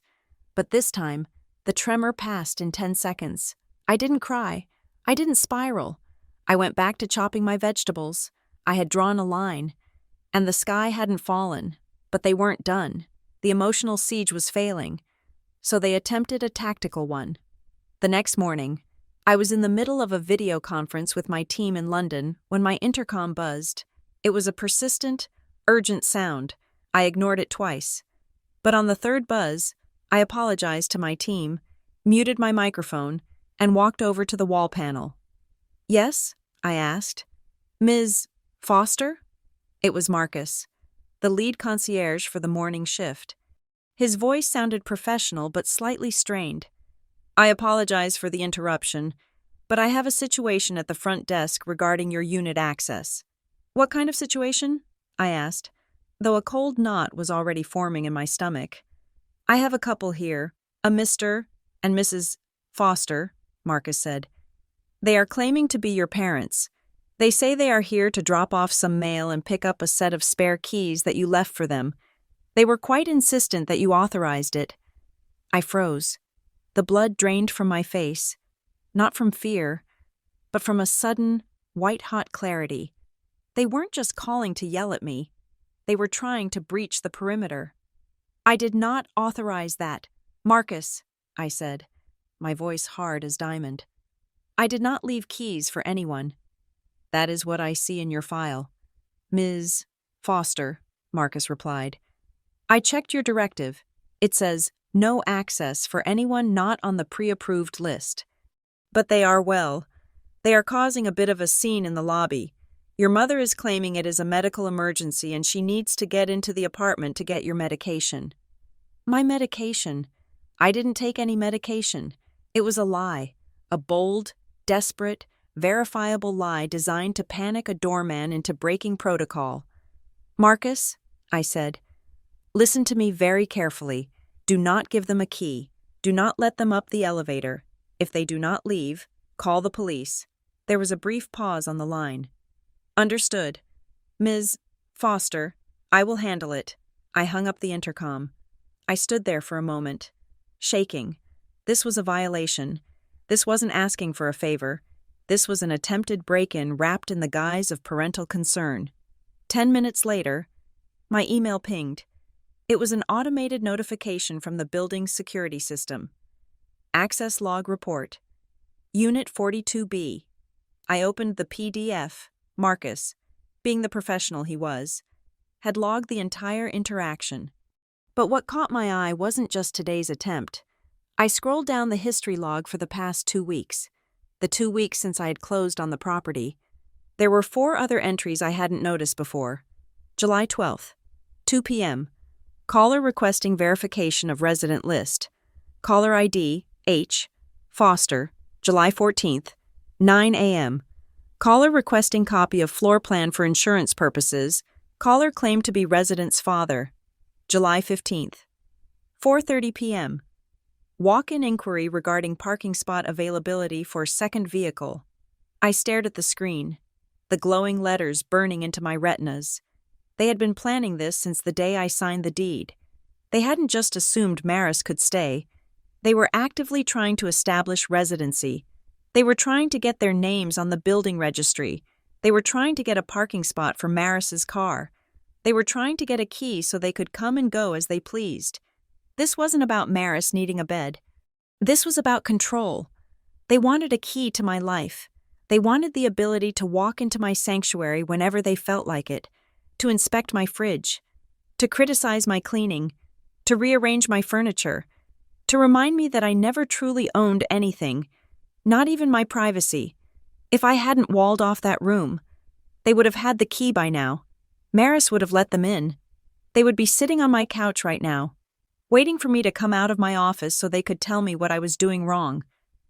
The wall didn't just stop Maris, it stopped the infection. I sat down at my desk. My hands were trembling, but my mind was icy calm. I picked up my phone. I saw 17 missed calls from my mother in the last 20 minutes, presumably from the lobby while Marcus was turning them away. I didn't listen to the voicemails. I didn't read the texts. I went to my contacts. I scrolled to Mom. I scrolled to the bottom of the screen. I pressed block caller. I went to Dad. Block caller. I went to Derek. Block caller. I hesitated at Maris. She hadn't been at the desk. She hadn't been part of the aggressive texts. She was a pawn. I knew that. But a pawn is still used to capture the queen. If I left a line open to her, they would use it. They would grab her phone and text me. They would make her call me crying. I couldn't risk it. Not yet. I pressed block caller. The silence that followed this time was different. It wasn't just quiet. It was final. I had severed the digital umbilical cord. I sat back in my chair, looking out at the skyline, feeling a wave of nausea pass through me, followed immediately by a rush of relief so profound it made me lightheaded. I knew what people would say. I knew what Aunt Linda would tell the cousins. She would say I had lost my mind. She would say I had lost my family. But as I looked at the security log one more time, seeing the calculated attempts to undermine my autonomy, I realized the truth. I hadn't lost a family. I had never really had one to begin with. Not a real one. Not one that respected me as an individual. I had only had a set of employers who expected me to work for free. I hadn't lost my family. I had just quit the job. I hadn't lost them. I had only lost the role they forced me to play. And as I closed the laptop and walked back to my kitchen to finish chopping my peppers, I decided that the role of the scapegoat was officially retired. 3 days after I engaged the digital blockade, my phone lit up with a number I did not recognize. It was a local Dallas area code, but it was not stored in my contacts. My thumb hovered over the decline button. I assumed it was another flying monkey. Perhaps a cousin I hadn't spoken to since high school, or maybe my mother calling from a burner phone she had bought at a gas station just to bypass my firewall. I let it ring until it went to voicemail. I waited 1 minute. Then I listened to the message. "Brooklyn," the voice said. It was quiet, shaky, and stripped of the whining affectation I was used to. "It is Maris. This is a prepaid phone. Mom doesn't know I have it. I need to talk to you. Not about the apartment. Just to talk. Please. I am at the Starbucks on Oak Lawn. The one near the library. I will be here for an hour. Alone." The line clicked dead. I sat at my kitchen island, staring at the phone. My instinct, honed by years of manipulation, told me it was a trap. I imagined my parents crouching behind a planter in the coffee shop, ready to ambush me with guilt and luggage the moment I walked in. I imagined Derek waiting in the parking lot to key my car, but there was something in Maris's voice that gave me pause. It lacked the performance. Usually, when Maris spoke, she was playing to an audience, her voice pitched high for sympathy or low for victimization. This message sounded flat. It sounded like someone who had run out of scripts. I grabbed my keys. I didn't tell anyone where I was going. I took a different route than usual, checking my rearview mirror out of habit, half expecting to see my father's beat-up sedan trailing me. When I walked into the coffee shop, the air was thick with the smell of burnt espresso and the noise of a dozen remote workers typing on laptops. It was neutral ground. Public. Safe. I spotted her immediately. She was sitting at a small round table in the back corner, as far away from the door as possible. She wasn't looking at her phone. She was just staring into a paper cup. Her shoulders hunched forward. She looked smaller than she had in my hallway, without the entourage of our parents to prop her up and amplify her presence. Maris looked like exactly what she was, a 30-year-old woman who was terrified of her own life. I scanned the room. No parents, no Derek, no Aunt Linda. I walked over and pulled out the metal chair opposite her. It scraped against the concrete floor. Maris jumped, her eyes snapping up to meet mine. She looked tired.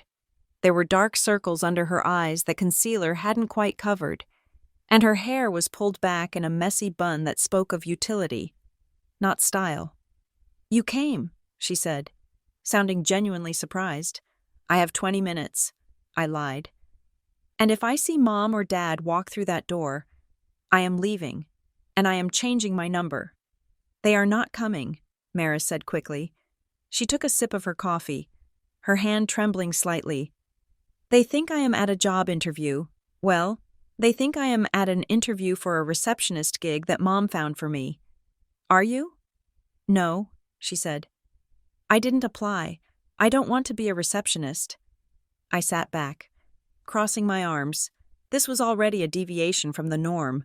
Usually, Maris would lie about getting the job, then lie about losing it, then ask for money to tide her over. Admitting she hadn't even applied was a strange new form of honesty. "So why are we here?" "Maris," I asked, "if you are here to ask about the wall, or the spare key, or to tell me how cruel I am, you can save your breath." "I am not," she said. She looked down at the table, tracing the rim of her cup with her finger. "I just wanted to say that I saw the look on your face, in the hallway, when Mom started screaming. And I realized that you weren't trying to hurt me," she said softly. "You were trying to escape them." I didn't say anything. I let the noise of the coffee shop fill the silence between us. "I have been thinking a lot the last few days," Maris continued. "Sitting in that motel room, it is a dump, by the way. You were right about that. But it is quiet, and for the first time, I don't have Mom in my ear telling me what to do or who to blame." She looked up at me, and her eyes were clear. "I have been a leech. Brooklyn, I know that." "That is a harsh word," I said, though it was the word I had used in my own head 1,000 times. "It is the right word," she insisted. "I got used to it. I got used to being the one who needed saving because it was easier than trying and failing. It is scary to fail. Brooklyn, you make it look so easy. You just do things. You overcome things. I freeze, and whenever I froze, Mom and Dad would swoop in and tell me it wasn't my fault, and then they would call you to pay for the fix. I know the pattern, Maris, I said. I lived it. I know, she said, but I never thought about what it cost you. I just thought, well, I thought you were invincible. I thought you had so much that giving a little bit to me wouldn't hurt. It wasn't the money, I said. It was the expectation. It was the fact that you all felt entitled to harvest my life to fertilize yours. Maris winced, but she didn't look away. I know, and I am sorry. I really am. I studied her face. I wanted to believe her. I wanted to reach across the table and take her hand and be the big sister again, but the scar tissue was too thick. Why do you think it is like this, Maris? I asked. It was the question I had been wanting to ask her for a decade. Have you ever asked yourself why you are always the priority? Why Mom and Dad are so obsessed with helping you that they are willing to destroy their relationship with me? Maris frowned. Because I am the baby? Because I am not as strong as you? No, I said. It is because if you are strong, they don't have a job anymore. She blinked, confusion knitting her brow. Think about it, I said, leaning in. Mom's entire identity is being a good mother, but she defines being a good mother by how much her children need her. I don't need her. I haven't needed her since I was 16. That makes her feel useless. But you? You are a renewable resource of crisis. As long as you are a mess, she gets to be the savior. She gets to be the martyr. She needs you to fail, Maris, because if you succeed, who is she?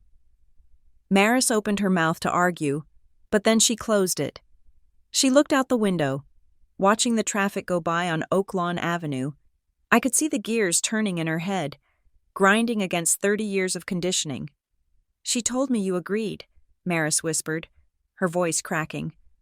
Before we came over that day, I asked her specifically. I said, Mom, are you sure Brooklyn is okay with this? I haven't talked to her. And she looked me in the eye and said, I spoke to her this morning. She is thrilled. She wants her sister close. I felt a cold spike of anger in my chest. I knew she had lied, but hearing the specifics of it, the calculation of it, made my blood run cold. She never called me, I said. Not once. I know that now, Maris said, wiping a tear from her cheek. I believed her because I wanted to believe her. But then I saw this. She reached into her purse and pulled out her phone. It was an older model. The screen cracked in the corner. She tapped on it for a moment, then slid it across the table to me. I am not supposed to show you this, she said. Derek would kill me, but you need to see it. It was a text thread, a group chat titled Operation Dallas. The participants were Mom, Dad, and Derek. Maris had been added only recently. I picked up the phone. My hand felt cold. I scrolled up to the dates preceding the move-in. Mom, July 10th. Just saw the Zillow update.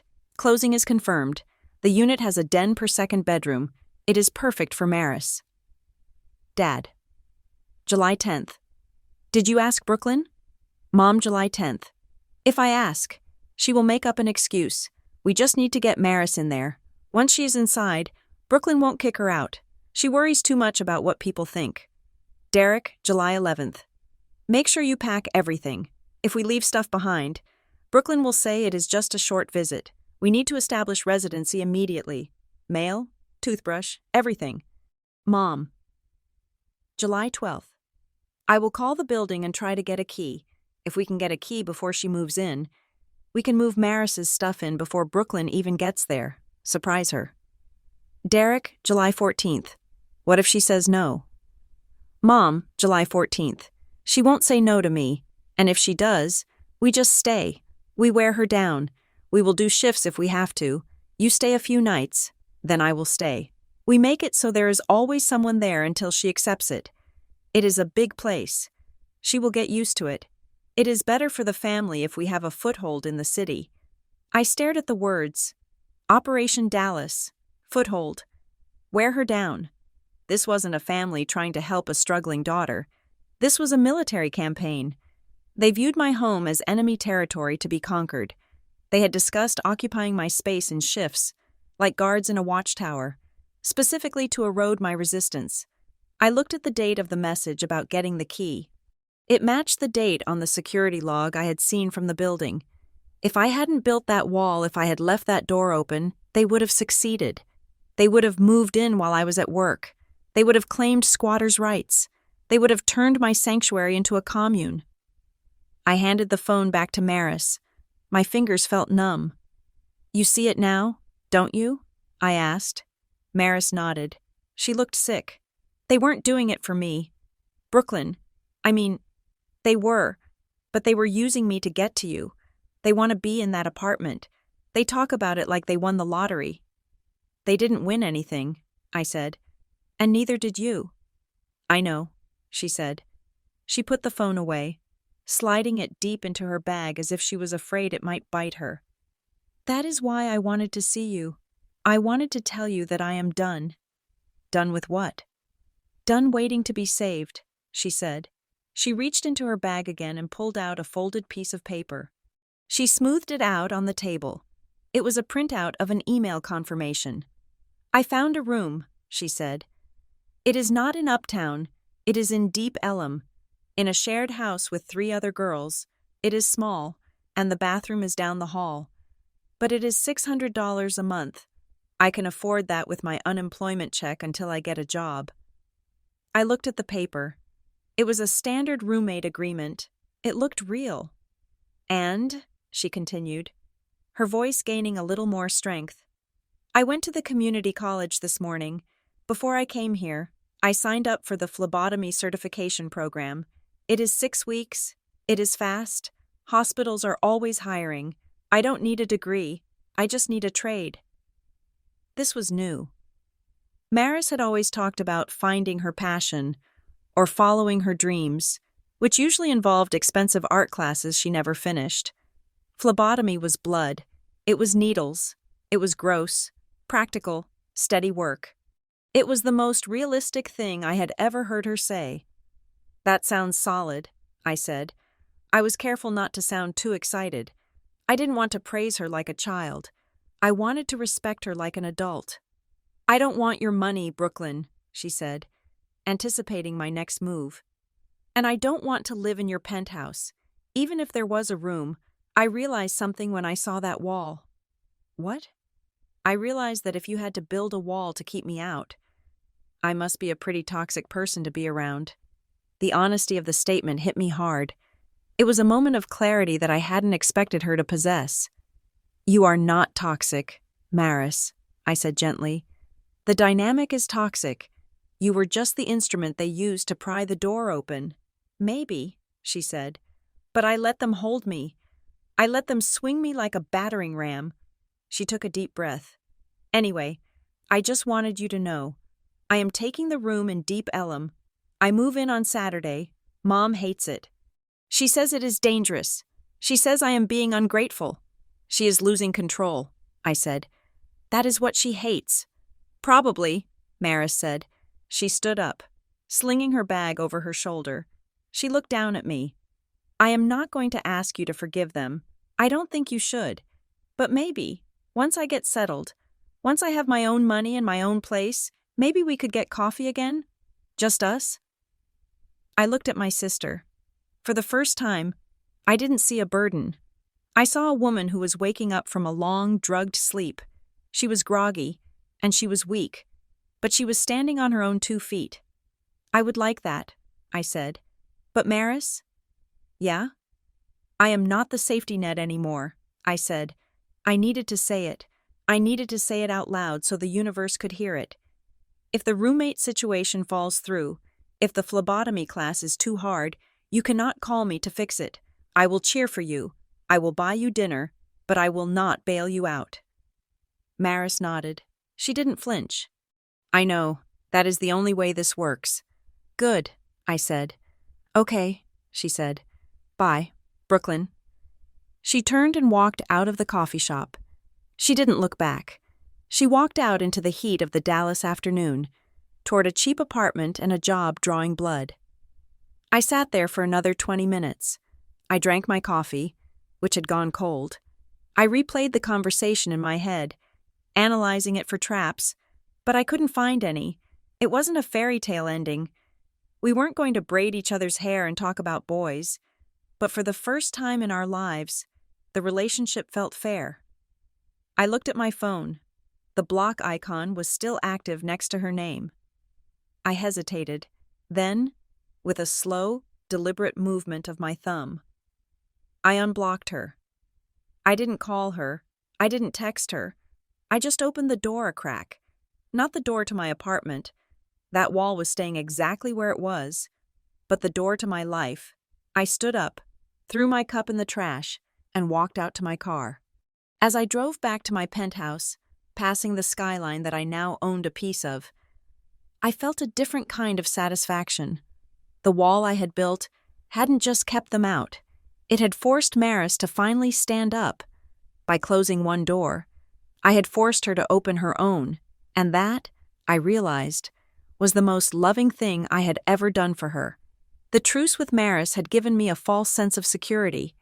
I thought the war was over because the infantry had retreated, but I had forgotten that my parents were not soldiers. They were guerrilla fighters. They didn't march in straight lines. They dug tunnels.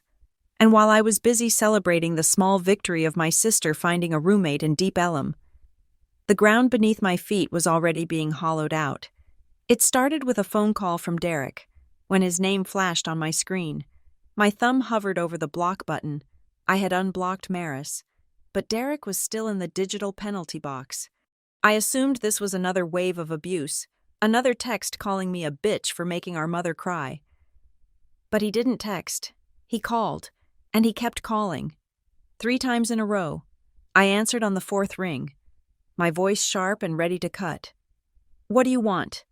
"Derek, if you are calling to tell me I'm going to hell, you can leave a voicemail." "I am not calling for that," he said. His voice sounded strange. It lacked the usual jagged edge of arrogance. It sounded hollow, scraped out. It sounded tired. "I need to see you. Brooklyn. Tonight." "I am not letting you into my building," I said immediately. "I don't want to come to your building," he said. "Meet me at that dive bar on Henderson, the one with the broken neon sign. No mom, no dad, just me." "Why?" "Because I found something," he said, "and you need to see it before they do something stupid." I met him an hour later. The bar was dark, smelling of stale beer and lemon polish. Derek was sitting in a booth in the back, nursing a bottle of domestic beer. He looked rough. He hadn't shaved in a few days, and his shirt was wrinkled.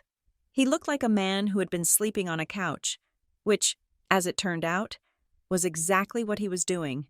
I sat down opposite him. I didn't order a drink. I folded my hands on the sticky table and waited. "I moved out," he said. He didn't look at me. He was peeling the label off his beer bottle. "When?" 3 days ago, right after the hallway incident." He finally looked up, and his eyes were bloodshot. "I couldn't take it anymore. Brooklyn, Mom has been on a rampage.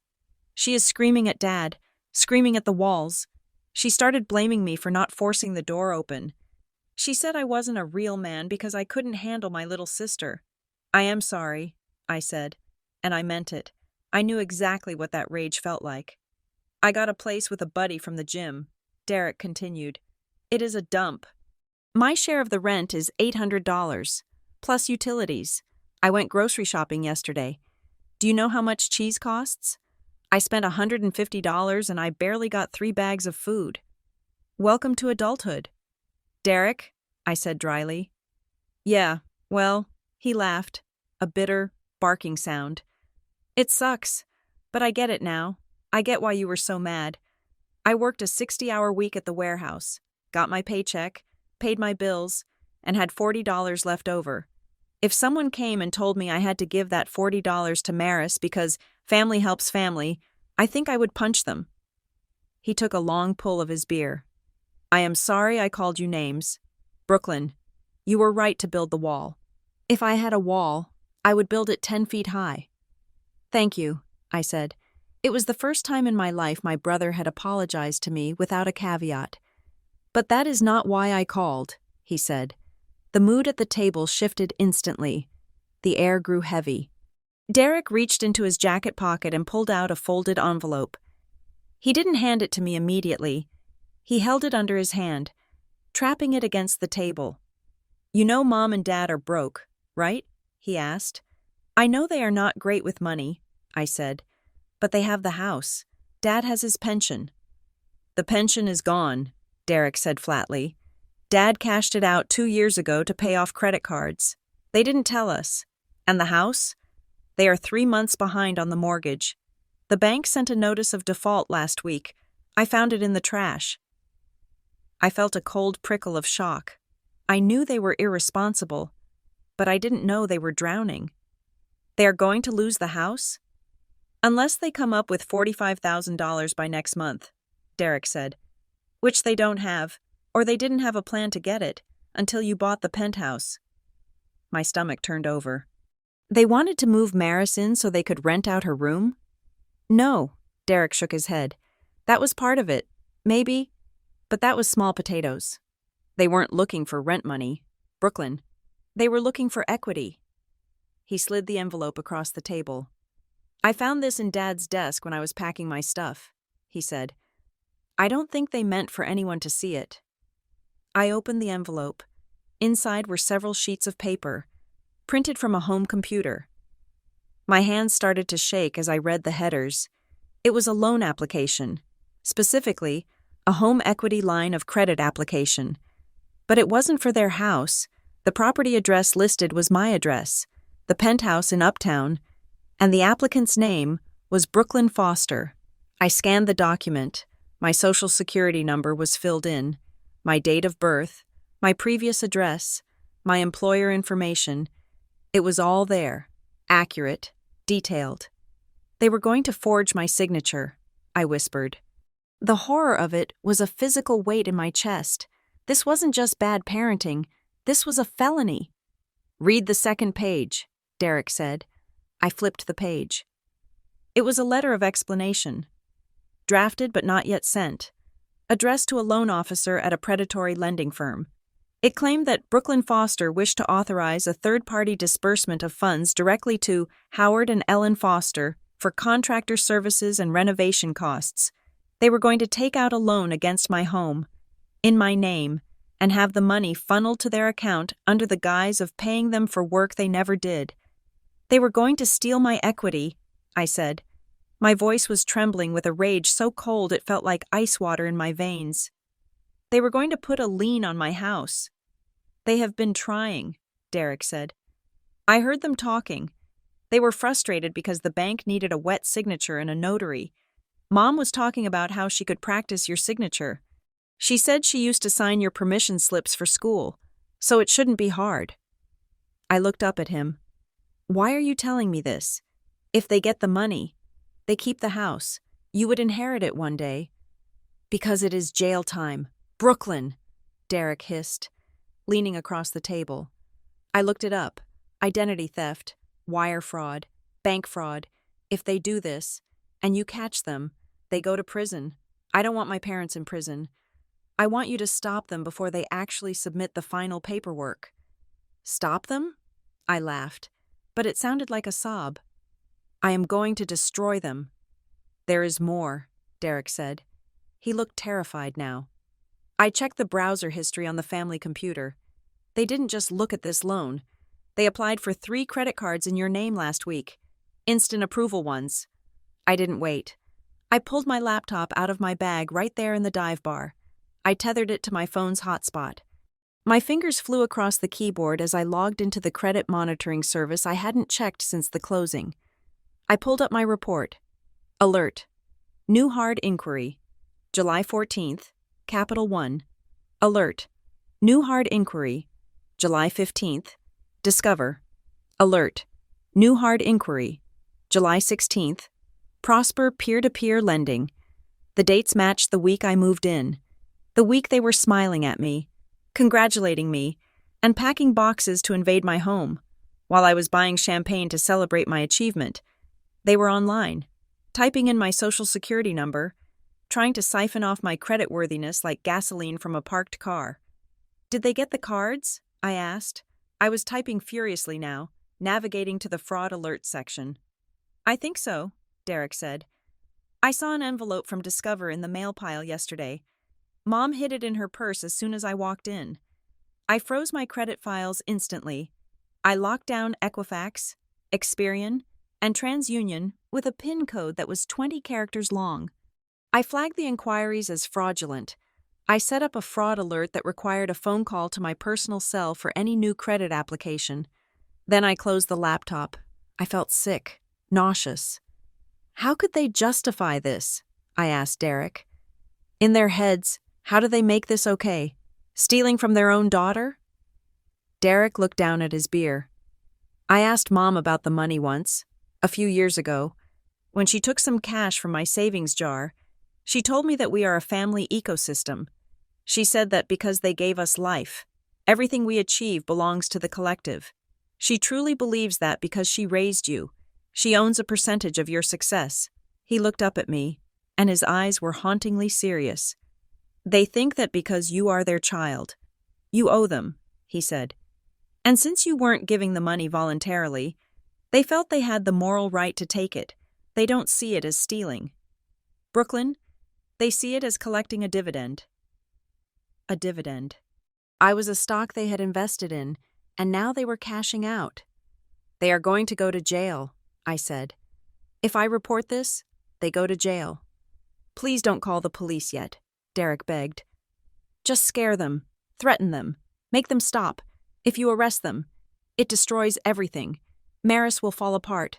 I don't know what I will do. I looked at my brother. He was asking for mercy for the people who would have happily drowned him in debt if he had been the successful one. I am not going to call the police tonight, I said, but I am going to call a lawyer. I gathered the papers. I took photos of the documents with my phone, uploading them immediately to a secure cloud server. I recorded the conversation notes in my digital journal. I was done being a daughter. I was now a plaintiff building a case. You need to be careful. Derek, I said. If they find out you told me. I don't care, he said. I am done with them too. I couldn't let them do this to you. You are annoying, Brooklyn, but you earned that house. You worked for it. Thank you, I said again. I stood up. I felt unsteady on my feet, as if the floor of the bar was tilting. This wasn't a family drama anymore. This was a financial crime thriller, and I was the target. I left Derek at the bar and drove straight to my office. It was 11 at night. The building was empty. I went into the conference room and spread the papers out on the mahogany table. I called my company's corporate counsel. He was a shark of a man named Marcus, who owed me a favor for catching a compliance error that saved his license last year. It is 11 o'clock. Brooklyn, he answered. You better be in jail or winning the lottery. My parents are stealing my identity, I said. I need you to tell me exactly what I need to do to make sure they never touch a cent of my money again, without necessarily putting them in federal prison yet. Marcus listened. He stopped joking. He told me to pull my bank records, my credit reports, and the building logs. The building logs? I asked. Yes, Marcus said. You said they tried to get a key? That establishes intent. They weren't just trying to visit. They were trying to gain access to the property to potentially intercept mail, specifically the credit cards they applied for. That turns it from online fraud into mail fraud and conspiracy. I remembered the security log, the inquiry for parking, the request for floor plans. It all made sense. They needed the key to get the mail. They needed to get the credit cards before I saw them. They were planning a full-scale occupation of my financial life. I sat there in the dark office, surrounded by the evidence of my family's betrayal. I didn't cry. The time for crying was over. I looked at the loan application again.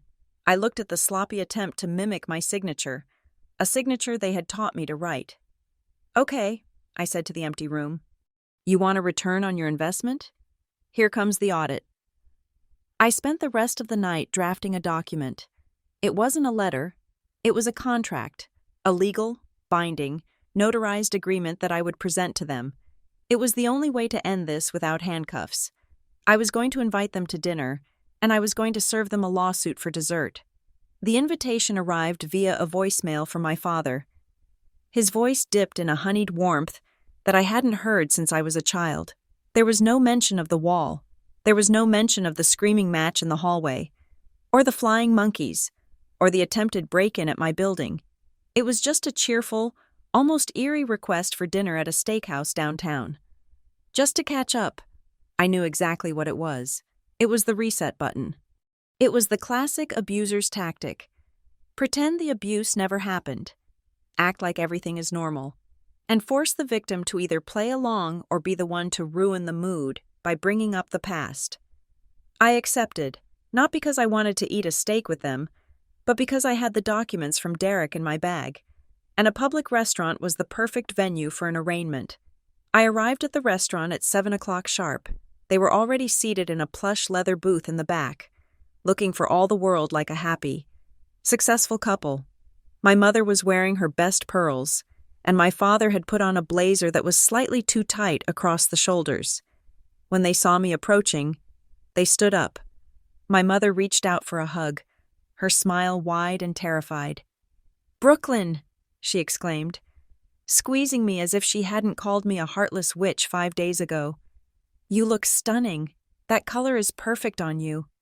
"Hello, Mom," I said. I didn't hug back. I let her wrap her arms around me, standing stiff as a board until she pulled away, looking slightly hurt, but keeping the smile plastered on. Sit, my father urged, gesturing to the wine glass already poured for me. "We ordered that Cabernet you like, the expensive one." I sat down. I moved the wine glass to the side. I didn't drink. I wanted a clear head. For the first 45 minutes, the performance was Oscar-worthy. We talked about the weather. We talked about the Cowboys season. We talked about Aunt Linda's hip surgery.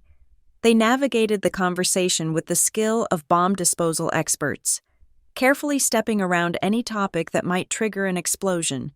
My apartment, Maris, or the wall. I watched them eat. I watched my mother nervously butter her bread, her eyes darting to my face every few seconds to gauge my temperature. I watched my father drink 3 glasses of wine in rapid succession. They were sweating. Beneath the veneer of Saligno dense, they were desperate. They were waiting for the right moment to pivot. It happened over dessert. My father cleared his throat, wiped his mouth with the linen napkin, and put on his serious, head-of-the-household face. "So, Brooklyn," he started, leaning in. "We wanted to talk to you about something important. We know things have been tense lately, and we are sorry about the misunderstanding with Maris." "Misunderstanding," I repeated, the word tasting like ash. "Yes," my mother chimed in, reaching across the table to touch my hand. I pulled it back. "We were just stressed, honey. But the truth is, the reason we were so pushy, well, things have been hard, financial-wise. The market has been brutal," my father lied. "And with your mom's medical bills." "There were no medical bills. My mother was as healthy as a horse." "We are in a bit of a pinch," he continued, speeding up now that the door was open. "Just a temporary cash flow issue. We have assets, of course, but they are illiquid right now. We just need a bridge, a short-term loan to get the bank off our backs." He paused, taking a breath. "We need $45,000, he said. He said it quickly, as if saying it fast made the number smaller.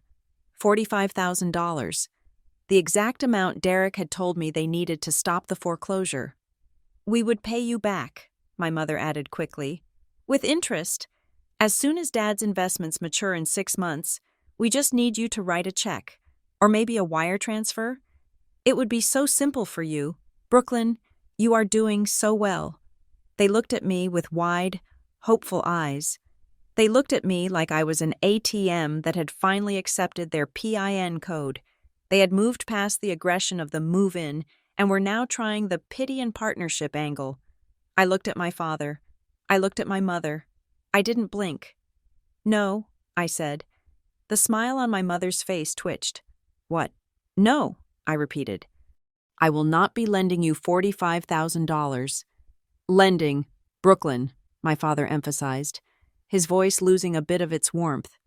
Not giving, lending, we are family, we are in trouble. You have the money sitting in a bank account doing nothing. I don't have $45,000 to lend, I said. And even if I did, the answer would still be no. My mother's eyes welled up with tears instantly. It was a reflex. How can you be so cold? We are your parents. We are talking about losing our security. You would let us drown? You aren't drowning, I said calmly. You are overspent. There is a difference. You have changed, my father spat. The mask finally slipping, he slammed his hand on the table, making the silverware jump. That penthouse has gone to your head. You think you are better than us? You think because you have a fancy job you can look down on the people who wiped your bottom? Money changes people, my mother sobbed, grabbing a napkin. It is poison. It has turned you into a stranger. Let's talk about money, I said. I reached down into my bag. I didn't pull out a checkbook. I pulled out a black leather portfolio. I unzipped it slowly, the sound tearing through the tension at the table. You say I am ungrateful, I said, opening the folder. You say I never help. So, I made a spreadsheet. I pulled out the first document. It was a color-coded Excel sheet, printed on high-quality paper. September 2015, I read. Bail money for Derek, $2,000, never repaid. November 2016, I continued. Dad's emergency transmission repair, $800, never repaid. July 2018. Mom's cruise ticket that she accidentally put on my credit card and promised to pay off, $3,000. I paid the interest for 2 years before I paid off the principal. Never repaid. I laid the sheet on the table, facing them. The total at the bottom was highlighted in red. It was over $18,000. I have been helping for a decade, I said, and I have never received a single cent back, not one. So when you say loan, you mean gift, and I am done giving gifts. My father's face was purple. That is petty. Keeping score with your own family? That is sick, Brooklyn. It is not score, I said. It is accounting, but that is the past. Let's talk about the present. I reached into the folder again. This time, I pulled out the security logs from my building and the credit inquiry report I had printed that morning. You said you wanted a loan, I said, my voice dropping to a whisper. But that is not true, is it? Because if you wanted a loan, you would have asked me. I slid the credit report across the table. It landed right on top of my father's steak. You didn't ask, I said. You tried to take... My father looked down. He saw the Capital One logo. He saw the dates. He saw his own ambition reflected in black and white. The color drained from his face so fast, he looked like he was having a stroke. I don't know what that is, he stammered. But his voice was weak. It is a hard inquiry on my credit report, I said. Dated 3 days after I moved in, along with an application for a home equity line of credit in my name, using my social security number. My mother stopped crying. She went dead silent. She looked at the paper, then at me, with the look of a trapped animal. We were just checking options, she whispered. We didn't submit it. We were just seeing if it was possible. It is a felony, I said. It is identity theft. It is wire fraud. And I have the IP logs from the application showing it came from the computer in your living room.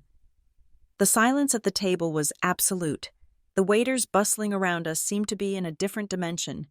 My parents were staring at me not as their daughter, but as a prosecutor. I could call the police right now, I said. I could have you arrested before dessert arrives. Derek told me everything. I know about the mortgage. I know about the gambling debts. Dad, I know everything. My father slumped in his chair. He looked small. He looked defeated. We are going to lose the house. Brooklyn, he rasped. Please, we are desperate. I looked at them. I looked at the people who had raised me, the people who had terrified me, the people who had tried to rob me, and I felt a strange, detached pity. I know, I said. I reached into the folder one last time. I pulled out a thick document, stapled and flagged with yellow sticky notes. This, I said, placing it on the table, is a loan agreement. My father's head snapped up. Hope, pathetic and desperate, flickered in his eyes. I drafted this with my lawyer this morning, I explained. It authorizes a direct payment of $45,000 to your mortgage lender. Not to you, to the bank. Oh, thank God, my mother breathed, reaching for the paper. Brooklyn, thank you. We knew you would. Don't touch it yet, I snapped. Read the terms. I flipped the document open to the second page. It is a secured loan, I said. It places a second lien on your house. If you miss 3 payments, the house belongs to me. I will foreclose on you myself. My father flinched. And, I continued, pointing to a paragraph in bold text, there are non-financial conditions. Clause 4. You are to surrender all copies of my personal information. Clause 5.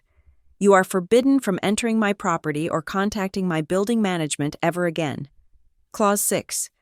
You acknowledge that any future attempt to use my identity will result in the immediate filing of the police report I have already drafted and attached as Exhibit A. I looked them in the eye. And finally, it requires a notarized confession. You have to sign a statement admitting that you attempted to defraud me. I will keep it in a safe. If you pay me back, I destroy it. If you don't, I give it to the district attorney. You want us to sign a confession? My father hissed, his eyes bulging. You want to blackmail your own parents?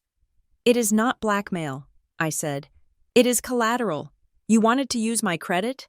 Fine, I am using your freedom as security. We can't sign this, my mother said, shaking her head violently. It is humiliating. It treats us like criminals. You are criminals, I said, my voice rising just enough to turn a few heads at the nearby tables. You tried to steal $45,000 from me. If you were strangers, you would be in handcuffs. The only reason you aren't is because we share DNA. We won't sign it, my father said, crossing his arms. I won't let my daughter hold a gun to my head. Then you don't get the money, I said simply. You wouldn't, he challenged. You wouldn't let us lose the house. Try me, I said. We stared at each other. It was a standoff. He was betting on my guilt. I was betting on his desperation. But in that moment, I saw the truth. They weren't hesitating because of the humiliation. They were hesitating because they knew, with absolute certainty, that they could never pay me back. They didn't want a loan. They wanted a bailout. They knew that if they signed that paper, they would eventually trigger the foreclosure clause or the confession clause. They refused to sign because they intended to default before the ink was dry. You never planned to pay me back, I said softly. Did you? You were going to take the money, and in 6 months, there would be another excuse, another hard time, and I would be out $45,000. My father didn't answer. He just glared at me with pure, unadulterated hatred. Fine, I said. I picked up the loan agreement. I picked up the evidence folder. I zipped the bag shut. The offer is off the table, I said. I am not saving people who think they have the right to ruin me. I stood up. I took a $20 bill out of my wallet, enough to cover my salad and my iced tea, and placed it on the table next to my father's untouched wine glass. That covers my share, I said. Brooklyn, wait, my mother cried, reaching out to grab my arm. Don't leave. We can talk about this. Maybe just 20,000? I pulled my arm away. I looked down at her. Goodbye, Mom, I said. Good luck with the house. I turned and walked away. I heard my father shouting my name, shouting that I was an ungrateful brat, shouting that I was dead to them. People were staring. The maitre d' looked alarmed. But I didn't stop. I walked out of the restaurant, into the cool night air, and I felt lighter than I had ever felt in my life. I had walked into the fire, and I hadn't burned. I had offered them a ladder, and they had spat on it. Now, whatever happened to them was gravity's problem, not mine. The following Saturday morning began with the kind of deceptive tranquility that usually precedes a natural disaster. The sun was streaming through the floor-to-ceiling windows of my penthouse, illuminating the dust motes dancing in the air of the studio I had fought so hard to protect. I was drinking coffee and reviewing a logistics report for a shipment of microchips from Taiwan. For a brief, shining moment, I allowed myself to believe that the dinner at the steakhouse had been the finale. I thought the refusal, the evidence of their fraud, and my walking away had finally been enough to shatter their delusion. I was wrong. Narcissists do not accept defeat. They simply rewrite the narrative to make themselves the victims of a greater injustice. And then they launch a counter-offensive. At 10 o'clock in the morning, my intercom buzzed. It was not the polite, short buzz of a delivery. It was a sustained, angry tone. I walked to the panel and pressed the button. Yes? Ms. Foster. The head of security's voice came through, tight and professional. It is the front desk. We have a situation. Your parents are here again, and this time, they have brought luggage, a lot of luggage. My stomach dropped, but not with fear. It dropped with the heavy, weary realization that they were going to force me to execute the nuclear option. Are they alone? I asked. No, ma'am, the guard replied. They have your sister with them, and your brother just arrived separately. They are causing quite a disturbance in the lobby. Your mother is yelling about, well, she is yelling about grandmother's rights and illegal evictions. Residents are starting to stare. Do not let them up, I said, my voice steady. I am coming down. I didn't go down alone. I picked up my phone and called Marcus, my corporate attorney. He had agreed to stay on retainer for exactly this scenario, and by a stroke of luck, he was having brunch at a bistro 2 blocks away. It is happening, I told him. Meet me in the lobby in 5 minutes. Bring the file. When the elevator doors slid open on the ground floor, the sound hit me first.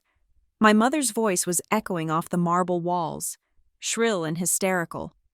This is ridiculous, she was screaming at the poor concierge. My daughter lives in Penthouse B. I am her mother. You cannot tell me I am not allowed to see my own child. We have perishable food in these coolers. I stepped out of the elevator. The scene was almost theatrical in its absurdity. My parents were standing in the center of the elegant lobby, surrounded by a fortress of boxes, plastic bins, and coolers. They looked like they were preparing for an apocalypse. Maris was standing off to the side, looking like she wanted the floor to open up and swallow her whole. She wasn't holding a box. She was holding her elbows, shrinking into herself. And then there was Derek. He was leaning against a pillar near the entrance, watching the spectacle with a look of grim resignation. I walked across the polished floor. The click of my heels cut through my mother's tirade. She spun around, her face flushed with the exertion of performing for the audience of wealthy neighbors who were pretending to check their mail while watching the drama unfold. Brooklyn, she cried out, throwing her hands up. Finally! Tell this man who we are. He is treating us like criminals. He is treating you like trespassers, I said, my voice projecting clearly across the space. Because that is what you are, my mother faltered, her mouth opening and closing like a fish. Trespassers? We are your family. We brought Maris's things. We decided that the hotel was just too silly and expensive, and since you have all that space, we are just going to make it work. We can put a daybed in the living room if we have to. We are not leaving until you do the right thing. She gestured to the pile of junk she had dragged into my building. It was a power move. She was betting that I would be so embarrassed by the scene, so mortified by the public display of trashiness, that I would buzz them up just to get them out of the lobby. She was betting on the old Brooklyn. You are not coming up, I said, and neither are those boxes. You are humiliating us, my father shouted. Stepping forward, he looked haggard, his desperation radiating off him in waves. In front of your neighbors, you are shaming your family. I am not the one screaming in a lobby. Dad, I replied. At that moment, the revolving doors spun, and Marcus walked in. He was wearing a sharp navy suit, carrying a leather briefcase. He walked straight to my side, his presence immediately shifting the energy in the room from a domestic squabble to a legal confrontation. "Who is this?" my mother demanded, eyeing the suit. "This is my attorney," I said. "Attorney?" My father laughed, a nervous, cracking sound. "You brought a lawyer to talk to your parents? You really have lost your mind. Brooklyn." "I brought a lawyer because you are no longer acting like parents," I said. "You are acting like liabilities." Marcus stepped forward. He didn't raise his voice. He didn't need to. He spoke with the quiet, terrifying authority of a man who knows the law is a hammer and he is holding the handle. "Mr. and Mrs. Foster," Marcus said, opening his briefcase. "My name is Marcus Thorne. I represent your daughter. I am handing you a formal cease and desist order." He pulled out a thick envelope and held it out to my father. My father didn't take it. Marcus simply placed it on top of the cooler nearest to him. "This document outlines a permanent ban on you entering this property," Marcus continued. "It also serves as a formal notice regarding the fraudulent financial activities detected on July 14th, 15th, and 16th. The color drained from my mother's face. "That we talked about that. That was a misunderstanding. Attempting to open a home equity line of credit in another person's name is not a misunderstanding. Mrs. Foster," Marcus said. "It is a federal crime. We have the IP logs. We have the unsubmitted applications. We have the sworn affidavit from your son, Derek, regarding your intent to forge Brooklyn's signature." My mother whipped her head around to look at Derek. "You traitor," she hissed. Derek didn't flinch. He pushed off the pillar and walked over to stand next to me. "I am not a traitor. Mom, I am just the only one who bothered to read the penal code." "We haven't filed charges," I said, looking my parents in the eye. "Yet, that packet contains a settlement agreement. If you leave now, take your boxes, and never attempt to contact me or use my financial information again. The evidence stays in a safe. If you take one step toward that elevator..." Marcus calls the district attorney. The lobby was dead silent. The neighbors had stopped pretending to check their mail. The security guards were standing at attention, ready to escort them out, but the real blow didn't come from the lawyer. It came from Maris. Maris, who had been silent this whole time, walked slowly toward the pile of boxes. She looked at the luggage tags. She looked at the winter coats box that had made a reappearance. "You told me we were coming for brunch," Maris said. Her voice was quiet, but it carried. My mother looked at her, frantic. We are. We were just going to drop your stuff off first. Honey, surprise you." "You told me Brooklyn called you last night," Maris continued, her voice shaking. "You told me she apologized. You told me she begged me to come stay because she was lonely." "She is lonely," my mother insisted. "She just doesn't know it yet." "She isn't lonely, Mom," Maris said. "She is safe, and you hate it." Maris looked at me. There were tears in her eyes, but they weren't the tears of a victim. They were the tears of someone waking up from a long, bad dream. "You used me," Maris said to our parents.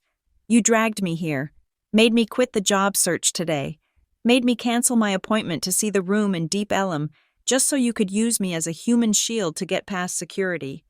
"We are doing this for you," my father bellowed, "to get you a roof over your head." "No," Maris said. "You are doing this because you are broke and you want Brooklyn's house.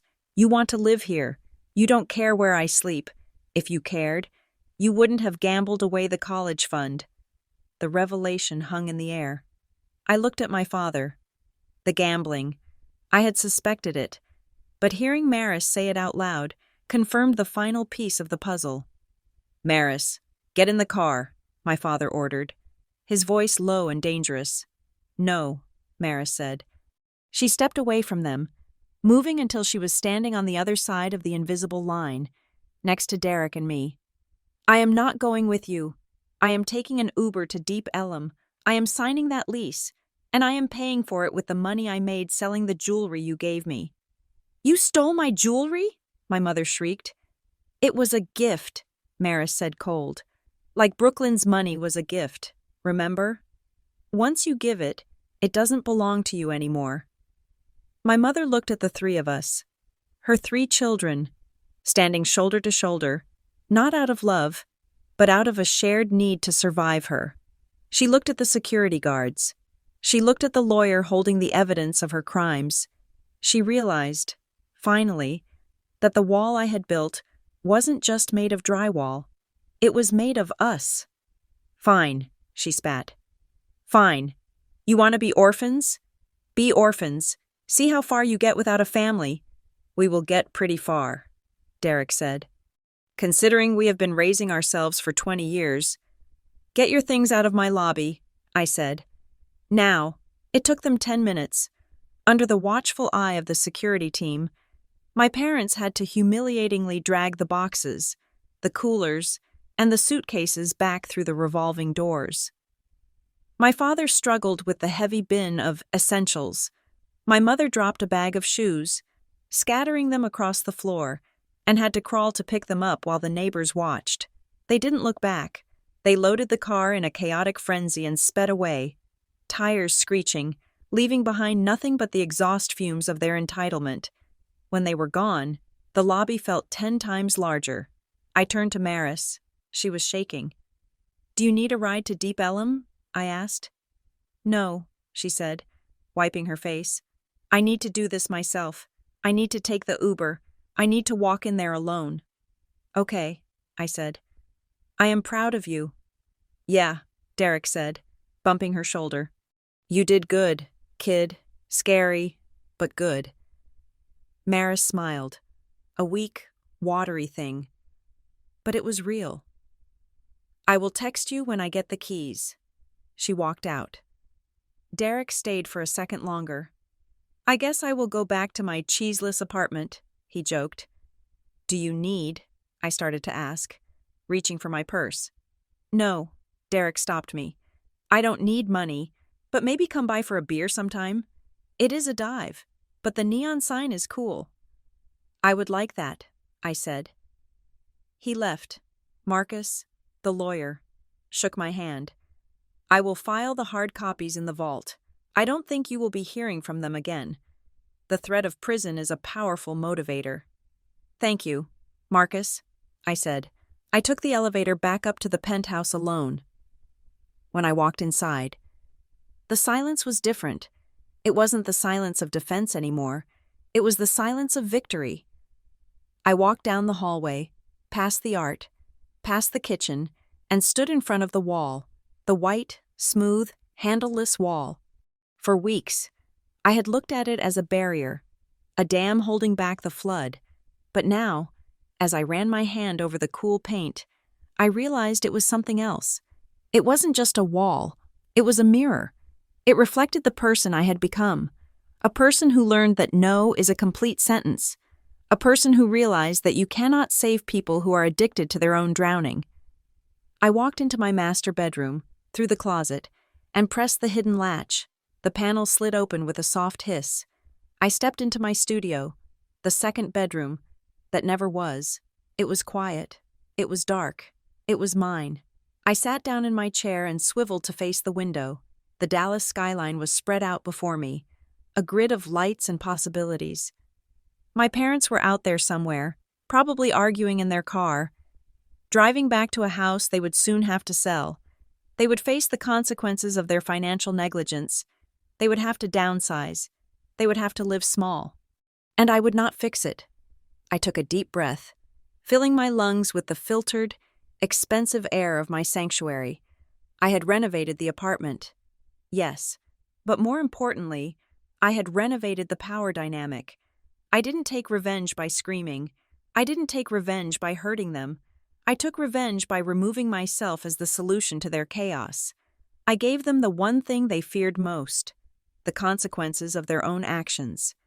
And as I watched the sun climb higher over the city, I realized that was the most beautiful view in the world. Thank you so much for listening to my story. I would love to know where you are tuning in from. so please leave a comment down below and share your thoughts on the situation. If you enjoyed this story, please subscribe to the channel Lily Revenge Stories, like this video, and hit that hype button to help this story get heard by even more people.